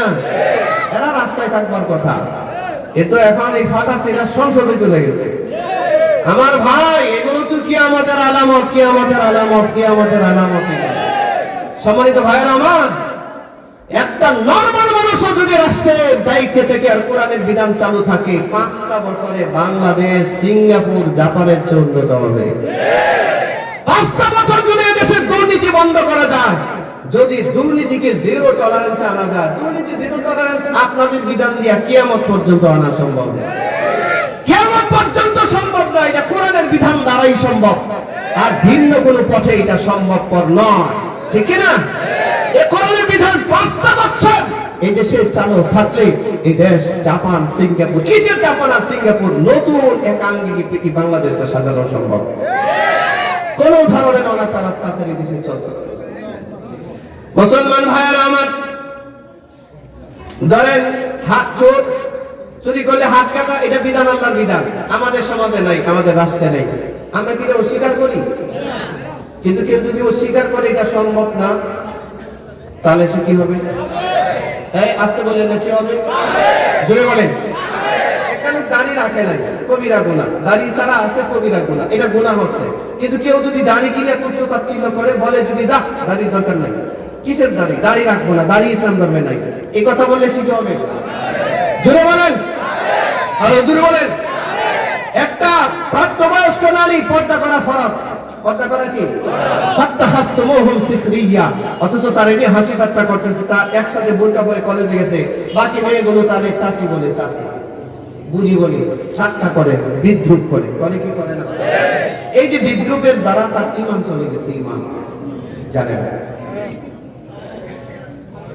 মুসলমান ভাইয়েরা আমার, হাদিস করছিলাম এটা, বলো মনে হয় না সম্ভব হবে আমাকে মুসলমান ভাইয়েরা আমার, হাদিসটা যেটা পড়ছি, হাদিসের মধ্যে আল্লাহর নবী বলেন ইদা তুফিদাল ফাইউদু আলা, কিয়ামতের আলামতের 15টা আলামত আল্লাহ রাসূল বর্ণনা করেছেন। 1 নাম্বার রাসূল বলেন ইদা তুফিদাল ফাইউদু আলা, যখন দেখবা সমাজে রাষ্ট্রীয় সম্পদ মানে ফাইকে মানুষ নিজের সম্পদ মনে করবে। আমাদের দেশের এখন রাষ্ট্রীয় সম্পদ সবাই নিজের পৈতৃক সম্পদ মনে করে। এক পয়সার এমবির দিকে তাকায় দেখেন না, সরকারি যে বাড়ি বাড়িতে থাকে না, অথচ সব সুবিধা গ্রহণ করতেছে।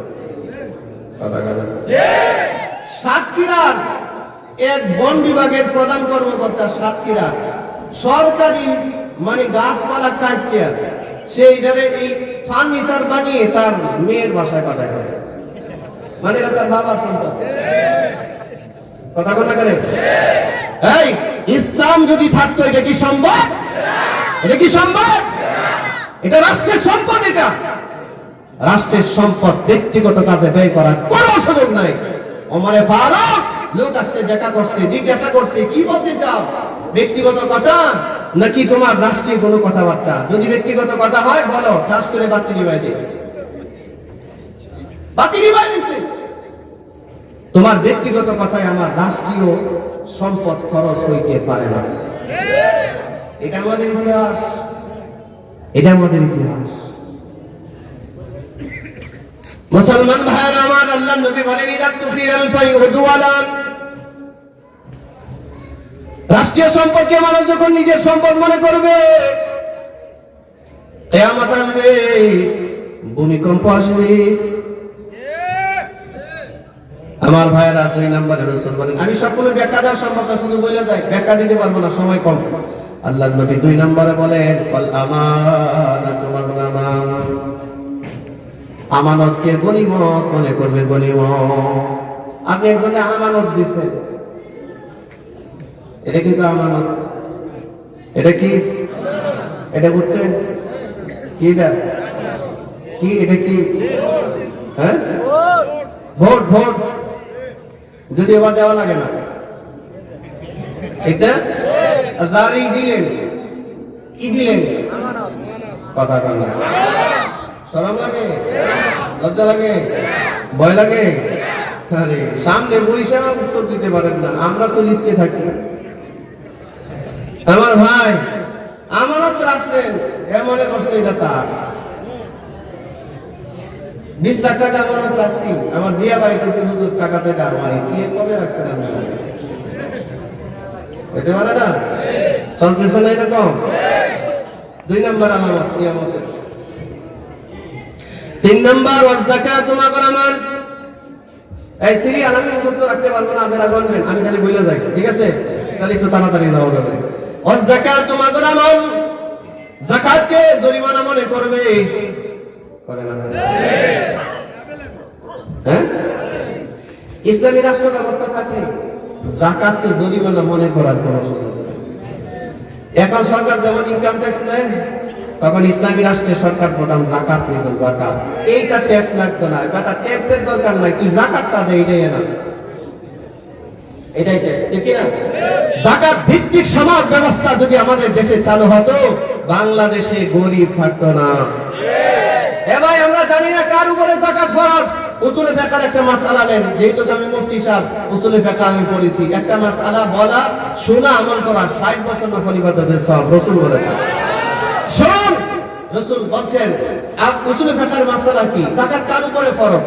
52.5 ভরি রূপা, অথবা 7.5 ভরি স্বর্ণ, অথবা তার সমপরিমাণ নগদ অর্থ, অথবা তার ব্যবসায়িক পণ্য। এগুলো যদি তার থাকে, তাহলে 1 বছর অতিবাহিত হইলে তার উপরে যাকাত দেওয়া ওয়াজিব। এখন 7.5 ভরি স্বর্ণ, 52.5 ভরি রূপার দাম কত সমাজে? 1200 টাকা ভরি হলে 60,000 টাকার উপরে যাওয়ার কথা না। তার মানে হলো 60,000 টাকার মতো ব্যালেন্স যদি কারো হাতে থাকে, প্রয়োজনের অতিরিক্ত, এই লোকটা যাকাত নিবে না দিবে? দিবে না নিবে? হ্যাঁ, দিবে। কি করবে? তাহলে আমাদের সমাজে এরকম মানুষ কয়জন আছে যাদের 60,000 টাকা তার মোটামুটি ব্যালেন্স নাই? 60,000 টাকা ব্যালেন্স নাই এরকম খুব মানুষ নাই, বহু না। এটা রিকশাওয়ালার কাছে 1-2-3 লাখ টাকা ব্যালেন্স আছে। কি জানাম এগুলো আছে কিনা? আছে সব। এগুলো আমি তো দেখি বাংলাদেশে যাকাত দিলে এতিমখানা ছাড়া, এতিম আর মিসকিন ছাড়া যাকাত দেওয়ার রাস্তা খুব কম, বিধবা ছাড়া নাই। তা আমাদের দেশে 2-1 যাকাত দেয়, যাকাত দিবে, 2-3 গাড়ি কাপড় কিনছে, যেটা 1 মাস পরলেই শেষ। দেওয়া যাবে 2-4-5 হাজার মানুষে, 2,000 মানুষে, সে মানুষ ডাইকে ধরা করছে 10,000। পদবিষ্ট হয়ে মারা গেছে 3 জন। এটা কি সিস্টেম যাকাত দেওয়া? ইসলামী রাষ্ট্র ব্যবস্থা থাকলে এটার কোনো ব্যবস্থা ছিল না। রাষ্ট্র যাকাত নিবে, রাষ্ট্র যাকাত প্রাপ্য যারা তাদের কাছে বন্টন করবে রাষ্ট্র। ঠিক না? এখানে এক শিল্পপতি আছে, আমি একদিন বললাম ভাই বাদাম খাওয়া বন্ধ করেন, এদিকে খেয়াল করেন, এদিকে খেয়াল করেন। আমি বললাম যে ভাই যাকাত কয় কোটি দিচ্ছেন? তো বলেন কি যাকাত কয় কোটি? মানে আমি তো আরো যাকাত খাওয়ার যোগ্য, আমি যাকাত দিলে আমাকে দিতে পারে। বললাম কি বলেন আপনি? কয়েকটা ইন্ডাস্ট্রির মালিক আপনি। বললেন হুজুর আমার 350 কোটি টাকা ব্যাংকে লোন আছে। আপনারা বলেন ঋণ থাকলে যাকাত নেওয়া যায়? দেখেন তার চিন্তা, তার মাইন্ডসেট আপনার কিরকম হয়েছে? 350 কোটি ব্যাংক লোন তার, এই কারণে সে জাকাত দিবে না। ইসলামী রাষ্ট্র ব্যবস্থা থাকলে এটা সম্ভব? বলেন এটা সম্ভব? আল্লাহ নবী বলেন ওয়াযাকাতু মাগরামান, যাকাতকে জরিমানা আমলে করবি। 4 নাম্বার তুআল্লিমা লিগায়রিদ দ্বীন, ইলম অর্জন করবে, তবে আল্লাহর সন্তুষ্টির জন্য না। ইলমের মধ্যে কোরআন হাদিসের ইলম, এটাও একটা ইলম। ডাক্তারি ইলম, এটাও একটা ইলম। প্রফেসরের ইলম, এটাও একটা ইলম। আমার ভাই ইঞ্জিনিয়ারের ইলম, এটাও একটা ইলম। আমাদের দেশের ইলমগুলো কি হচ্ছে?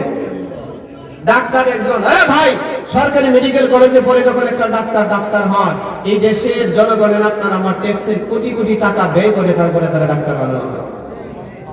ডাক্তার হওয়ার পর একটা রোগী গেছে, টেস্টের দরকার, একটা দিয়ে দিছে 10টা, নিচে লিখে দিছে যে অমুক প্যাথোলজিতে গিয়ে টেস্ট করবে। হয় না?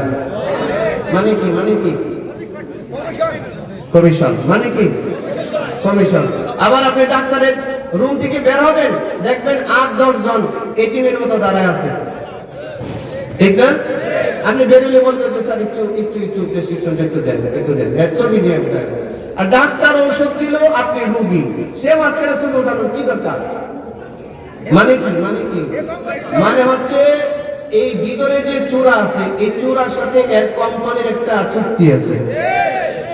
এই চূড়ারে হয় গাড়ি দিছে, নাহলে ব্লাড দিছে। এই কারণে বলছে যে আমার কোম্পানির ওষুধ লেখা লাগবে, ঠিক না? এই চলছে সমাজে।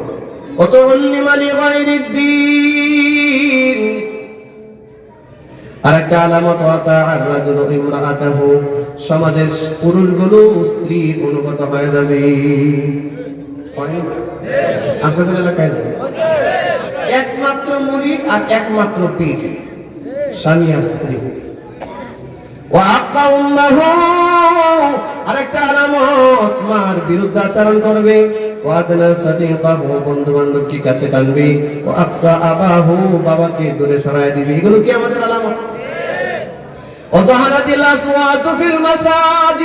মসজিদে উচ্চ স্বরে কথা হবে, চিল্লাচিল্লি হবে, মসজিদ কমিটি নিয়ে মারামারি হবে, হচ্ছে না? আচ্ছা, এরপর একটা শুনে রাসূল কি বলে, আরেকটা আলামত, ওয়াসাদাল কাবিলাতা ফাসিকুহুম, গোত্রের সর্দার হবে সবচেয়ে পাপী মানুষ, যেটা ওইটা মিল আছে একটু না পুরাপুরি? আচ্ছা, আরেকটা শুনে, ওয়াকানা যাঈমুল কওমি আরযালাহুম, রাসূল বলেন সম্প্রদায়ের এলাকার নেতা হবে ওই এলাকার সবচেয়ে নিকৃষ্ট চরিত্রের মানুষ, যেটা সেটা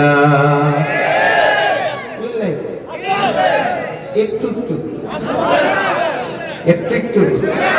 না পুরা।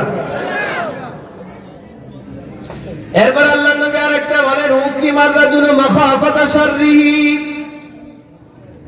একটা সময় এমন আসবে যে নেতাদেরকে মানুষ সম্মান করবে ভয়ে। এলাকার সবচেয়ে নিকৃষ্ট চরিত্রের ব্যক্তিরা যদি হয় নেতা, সে রাস্তা দিয়ে গেলে আপনি সালাম দিবেন না, সালাম এটা দিবেন না। কারণ সালাম দিবেন কি জন্য? আপনার ভিতরে ভয় আছে। সালাম যদি একটা না দিই, এই হারাতি কোন জায়গায় ঝামেলা বাঁধায় আল্লাহ জানে। কথা কোন জায়গায় একটা সালাম দিই, আসসালামু আলাইকুম লিডার, আসসালামু আলাইকুম, এটা লিডারের সালাম দিছে কি? আসসালামু আলাইকুম, এটা কোন সালাম? এটার অর্থ কি? এটার অর্থ হচ্ছে তুমি কি, আর নেতাও কি বিনা ভোটের নেতা তো আপনার এখন অহংকারের ঠেলা, হে মুখটা নাড়া যে উত্তর দিবে এই সুযোগটা নাই, হে মাথা নিচু করে সমর্থন করছে,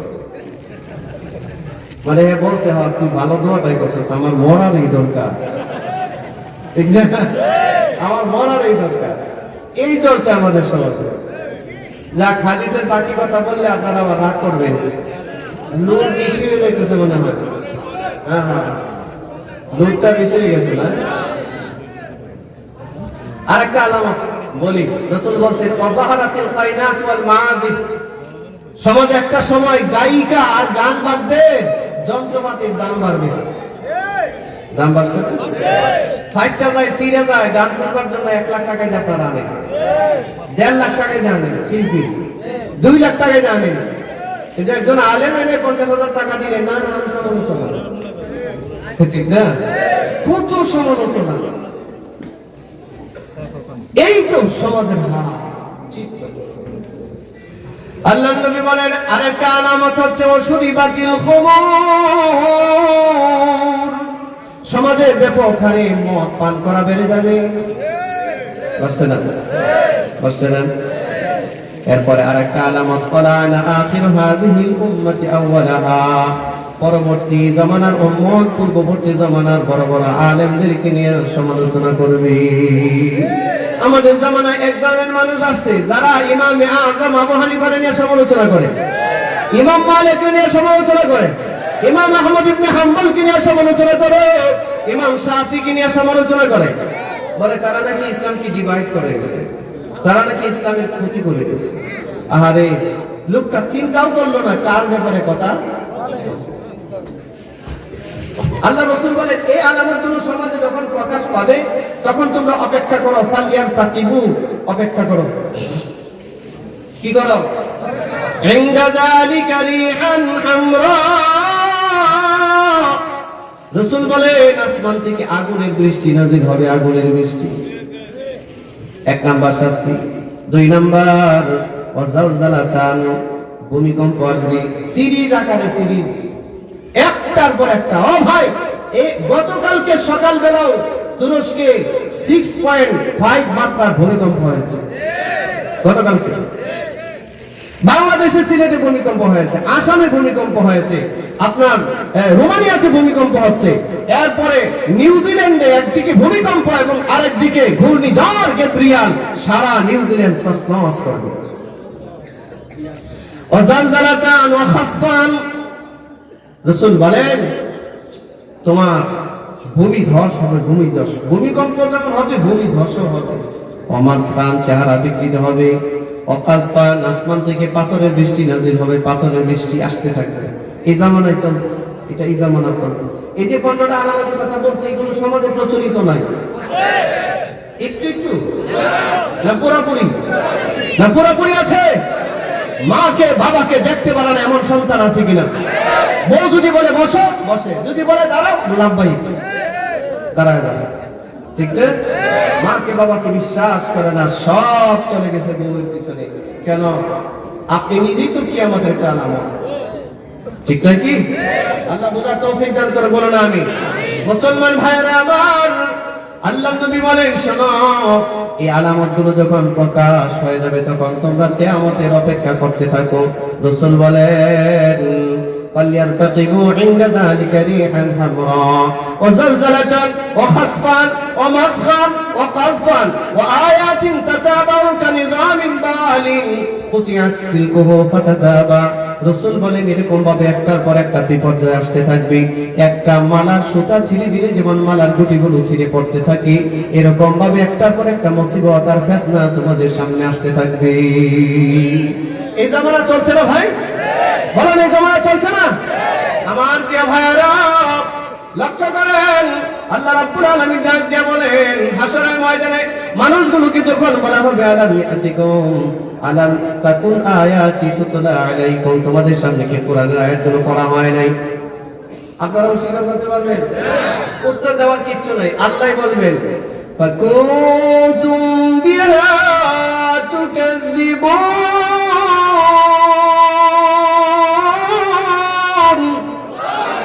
আল্লাহ বলবেন আমি জানি তোমাদের সামনে কোরআন খুলে খুলে উম্মতুল উলামায়ে কেরাম বুঝিয়েছে, তোমাদের নবীরা গেছে তোমাদের সামনে, যে কোনো ভাবে হোক দাওয়াত গেছে তোমাদের সামনে, কিন্তু তোমরা এটাকে মিথ্যা জ্ঞান মনে করেছো।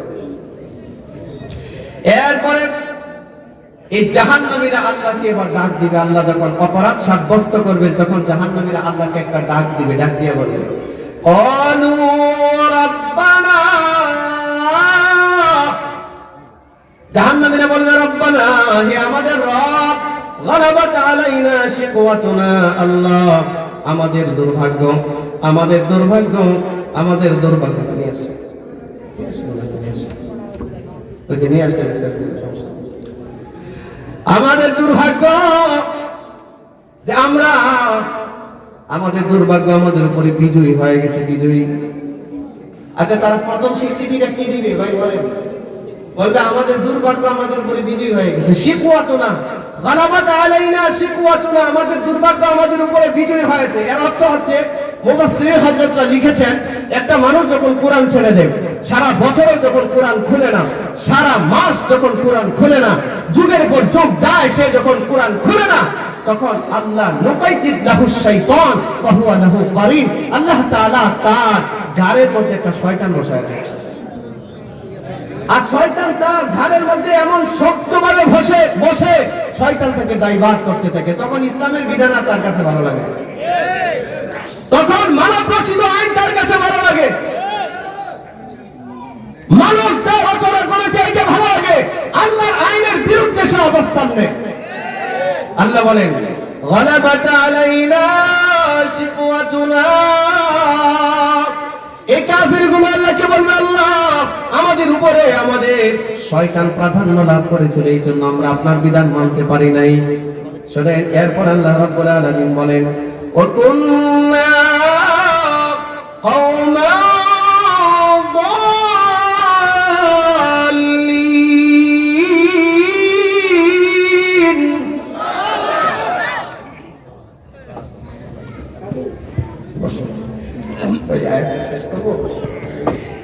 অনুভূতি পাইছি একটা শেষ করো।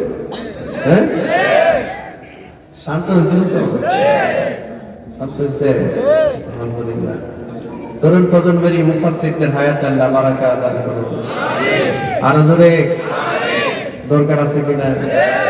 আর কত কিচ্ছা কাহিনী শুনবেন? শোনেন এদিকে খেয়াল করেন, আল্লাহ রাব্বুল আলামিন বলেন তারা আল্লাহকে স্বীকৃতি দিয়ে বলবে, এক নম্বর বলবে যে আল্লাহ আমরা শয়তানের ধোঁকায় পড়ে গেছিলাম। দুই নম্বর বলবে ওয়াকুন্না কওমান দাল্লিন, আল্লাহ আমরা ছিলাম গুমরা পথহারা, লিডার যা বলতো তাই শুনতাম, যাচাই করার মতো যোগ্যতাটাও ছিল। এই কথা কোন করে চলছে না? চলছে না? একজন যদি বলে আজকে তো শনিবার, শুক্রবারে বলবো হ্যাঁ আজকে শনিবার, ঠিক না?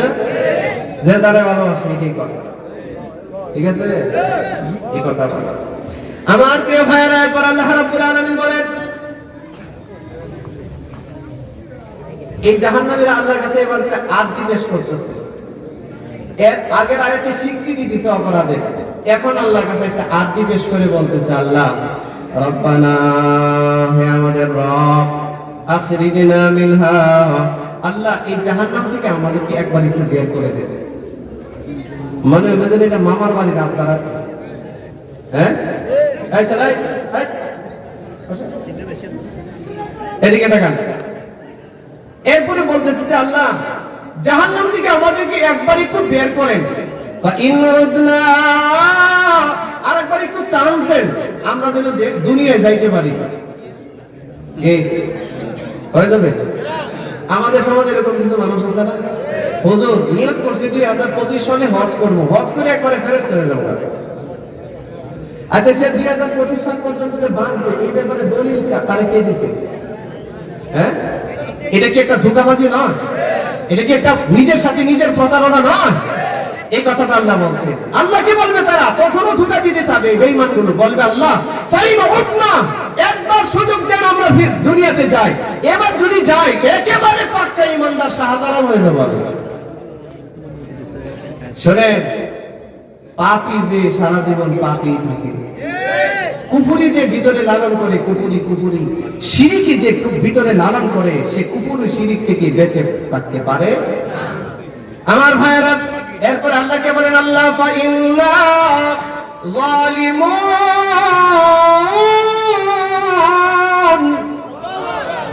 একবার যদি সুযোগ দেন দুনিয়াতে যাই, যদি আমরা দিনদার না হই তাহলে আমরা জালিম হয়ে যাব। আমরা স্বীকৃতি দিলাম, এই বুঝটা কারে দেয়? আল্লাহ মনে হয় বুঝের মনে হয় সব প্রবলেম আছে। আল্লাহরে বোঝা। আমাদের সমাজে এই ধরনের কিছু চেতনা মানুষ আছে, দেখবেন অনেক বুঝি, ঠিক না? এরপরে দেখেন আল্লাহ কি উত্তর দেন, উত্তরটা শুনবেন। উত্তর বলে বিদায় হচ্ছি। আল্লাহ উত্তর দিচ্ছে, ক্বালা ইখসাউ ফীহা। এক নম্বর আল্লাহ তাআলা বলেন ক্বাল, এখানে ক্বাল আর ফাইল আল্লাহ। আল্লাহ বলছেন ইখসাউ ফীহা, এই জাহান্নামে অপদস্থ অবস্থায়, অপমানিত অবস্থায়, লাঞ্ছিত অবস্থায় চিরকালের জন্য পড়ে থাকো। অপদস্থ অপদস্থ, তোমার সামনে আমার কোরআনের আইন গেছে, চুরি করলে হাত কাটো, তুমি এটা মানতেই পারতে না, আমার কোরআনকে অবমাননা করেছো তুমি। কোরআন বলেছে জেনা করলে পাথর মেরে হত্যা করো, এটাকে তুমি আইনেই মনে করতে না, আল্লাহর বিধানের প্রতি তুমি বৃদ্ধাঙ্গুলি প্রদর্শন করেছো, আল্লাহর আইনের প্রতি বিদ্বেষ পোষণ করেছ। ইখসাউ ফীহা, পড়ে থাকো, পড়ে থাকো এই জাহান্নামে বর্ণিত অবস্থায়। দুই নাম্বার আর একটা ঘোষণা, ওয়ালা তুকাল্লিমুন,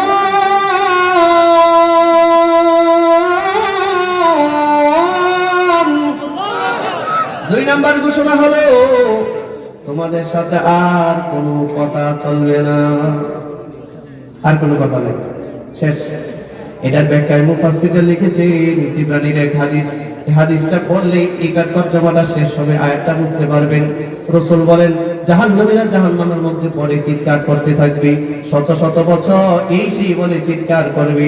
একটাবার মনে হবে আরে আমরা তো এই সেই বলে চিৎকার করলাম, আল্লাহর নাম নিয়ে একটু চিৎকার করে দেখি একটু কি করা যায়, আল্লাহ আমাদের দিকে দয়া করে কিনা।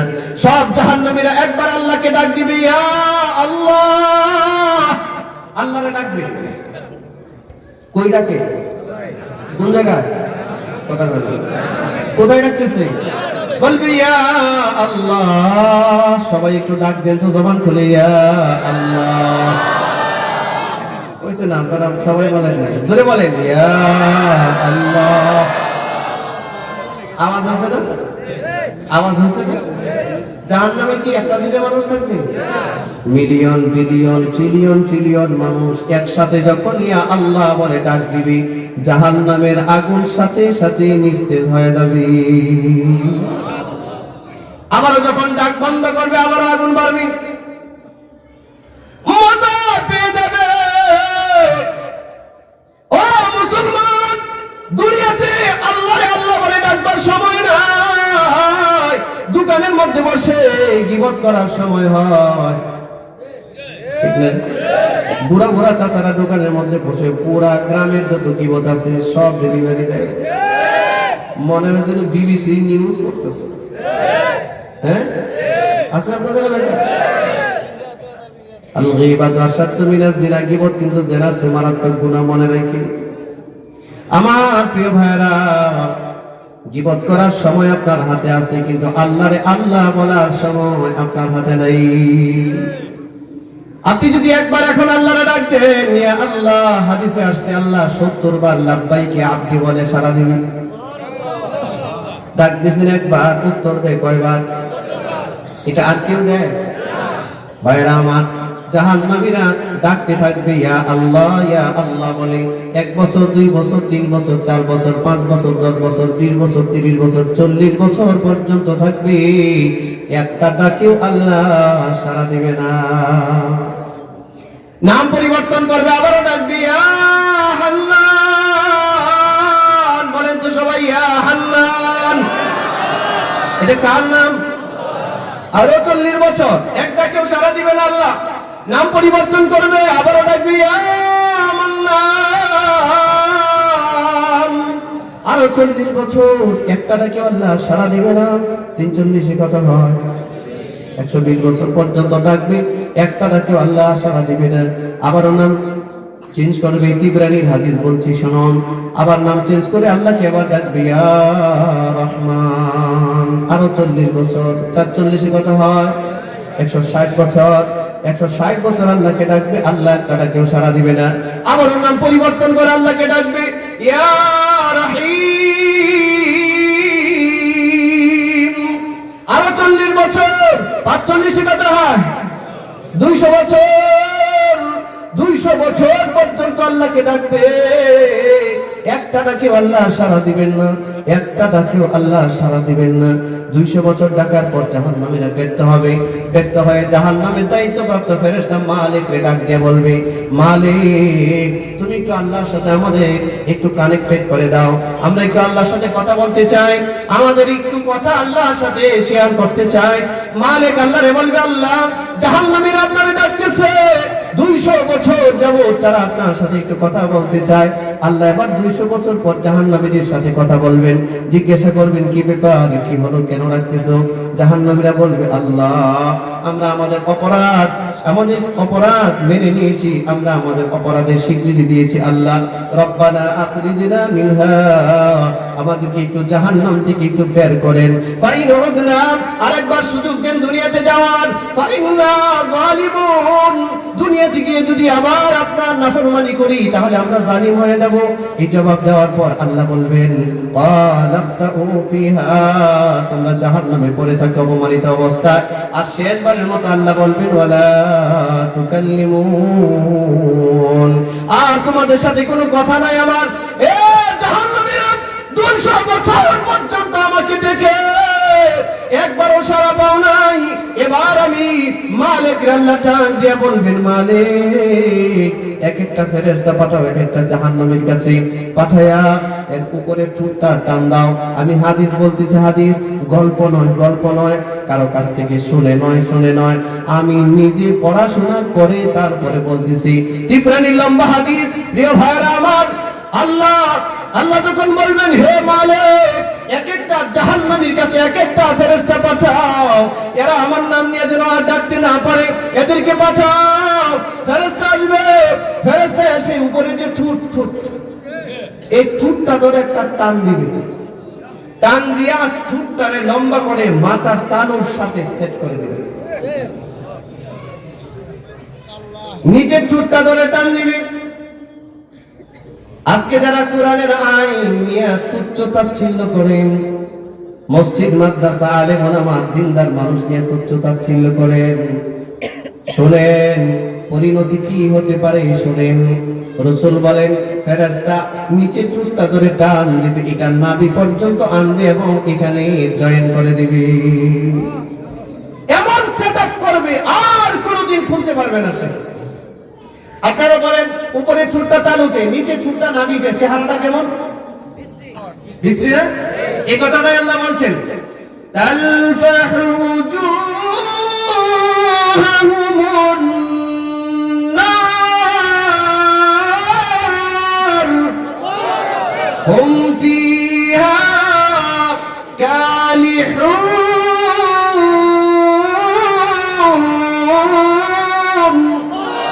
আল্লাহ তাআলা বলেন, তালফাহু উজুহুমুন নার, জাহান্নামীদের চেহারা বিকৃতি ঘটাবো।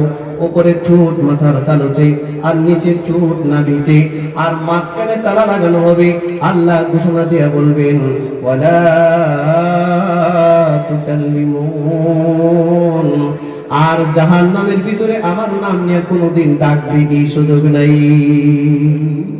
বন্ধ, লা তুকাল্লিমুন, আর কোন মুকালামা, আর কোন কনসালটেন্সি আমি আল্লাহর সাথে কখনোই সম্ভব নয়, আর হবে না, আমার সাথে আর কথা চলবে না।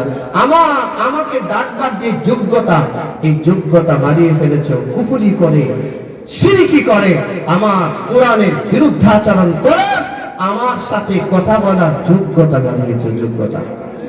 হাদিসে আসছে, জাহান্নামীদের 200 বছর পরে নতুন যে শাস্তিটা হবে, এটা হলো জাহান্নামীদের বাক শক্তি আল্লাহ কেড়ে নেবেন। উপরে ঠোঁট মাথার তালুতে জয়েন, নিচের ঠোঁট এই নাভিতে জয়েন। তখন শুধু কুকুর যেরকম ঘেউ ঘেউ ঘেউ ঘেউ করে, এইভাবে জাহান্নামী ঘেউ ঘেউ ঘেউ ঘেউ করতে থাকবে। পরবর্তী আজীবন, চিরকাল, খালিদিনা ফিহা আবাদা, চিরকাল সেখানে এই কাজটা করবে। আমার ভাই, আজকে যারা কোরআনের আইনের বিরোধিতা করছি, আজকে যারা সংবিধান, কোরআনের সংবিধান মানতে রাজি না, একটা মুসলমান দাবি করে, প্রতি বছর হজ করে, কিন্তু কোরআনের সাথে কন্ট্রাডিকশন যে আইনগুলো আছে, এই জায়গায় কোরআনের আইনকে সে প্রত্যাখ্যান করে, কোথাও মানতে চায় না, সহ্যই করে না। মনে রাখবেন, কোরআনের আইন মানতে না পারলে গুনাহ হয়, কিন্তু অবজ্ঞা করলে, অসহ্য হলে কুফরি হয়, কুফরি। আল্লাহ এই ভয়াবহ পাপ থেকে আমাদেরকে রক্ষা করে, বলো না আমিন।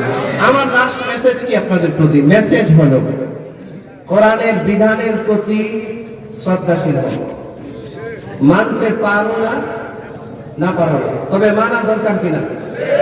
এই মানাটা কি সুন্নাত, মুবাহ, মুস্তাহাব, কি কি ফরজ? বাংলাদেশের ঘরে ঘরে যেন কালিমার পতাকা উড়ে, দোয়া করে। আমরা দেশে আনাচে কানাচে ঘুরছি, বেঈমান আর কাফেররা যতই ষড়যন্ত্রের জাল বিস্তার করছে, কিন্তু মূলত চিত্র ভিন্নতা। ক্ষমা কেন, ক্ষমা কারণ আল্লাহু খায়রুল। চিত্র নতুন যুগের যুব সম্প্রদায় ইসলামের প্রতি যে পরিমাণ আগ্রহ আমরা দেখতে পাচ্ছি, আগামী বাংলাদেশ কোরআনের বাংলাদেশ ইনশাআল্লাহ। যদি বলুন ইনশাআল্লাহ। এই কোরআনের বিধানের জন্য যদি নিজের শ্রম, ঘাম, সময়, পদক্ষেপ, সুযোগ কোথাও পান, অংশগ্রহণ করবেন তো ইনশাআল্লাহ? করবেন তো ইনশাআল্লাহ? মনে রাখবেন, আল্লাহ কোরআনের এই বিধানের প্রতি একটু শ্রদ্ধাবোধ আপনার আমার চিরকালের জাহান্নাম থেকে মুক্তির কারণ হতে পারে। আল্লাহ আমল করার তৌফিক দিন। 5 ওয়াক্ত নামাজ পড়বেন তো ইনশাআল্লাহ? সকলেই সবাইকে নামাজটা পড়ানোর চেষ্টা করবেন ইনশাআল্লাহ। আর কোরআনের আইনগুলো নিজ থেকে প্র্যাকটিস করেন, নিজ থেকে প্র্যাকটিস করেন। আল্লাহ তৌফিক দান করুন। আমার ভাই অত্যন্ত মুজাইয়িন আলেমে দ্বীন, খুব চমৎকার আলোচনা করেন। আমার ভাইয়ের আলোচনার মধ্যে আমাদের বাংলাদেশের এক সম্পদ, বাংলাদেশের একটা গৌরব, ডক্টর মিজানুর রহমান আজহারীর প্রতিচ্ছবি পাওয়া যায়। ঠিক না? আলহামদুলিল্লাহ বলে। আল্লাহ আমার ভাই বারাকা দান করুন। আমার মিজান ভাইকে দেশে এনে কোরআনের ময়দানে আবার আল্লাহ কবুল করুন। শুধু তিনি না, কোরআনের কথা যারাই বলেন, একটা জিনিস শেষ মুহূর্তে বলে যাই, কওমি, আলিয়া, জামাতি, তাবলিগি, চরমোনাই, অমুক মোনাই, তমুক তমুক, ইসলামের ভিতরে এই সব ডিভাইড করে কেউ কারো শত্রু হয়েন না। যদি আপনার ভিতরে এই ধরনের বিদ্বেষ আচরণ রাখেন, আপনি মুনাফিক হিসেবে আল্লাহর কাছে দাঁড়াতে হবে। ইসলামের বৃহত্তম স্বার্থে, ইসলামের বৃহত্তম স্বার্থে ওয়ান উম্মাহ কনসেপ্টে বিশ্বাস করতে হবে। যে যেই আঙ্গিক থেকে ইসলামের কাজ করছেন, সবার জন্য শ্রদ্ধাবোধ, মায়া, মমতা, ভালোবাসা, দোয়া চালায় যেতে হবে। ঠিক কিনা? আল্লাহ তৌফিক দান করুন, বলুন আমিন। ওয়া আলাইনা ইল্লাল বালাগ। আসসালামু আলাইকুম ওয়া রাহমাতুল্লাহ। আলহামদুলিল্লাহ।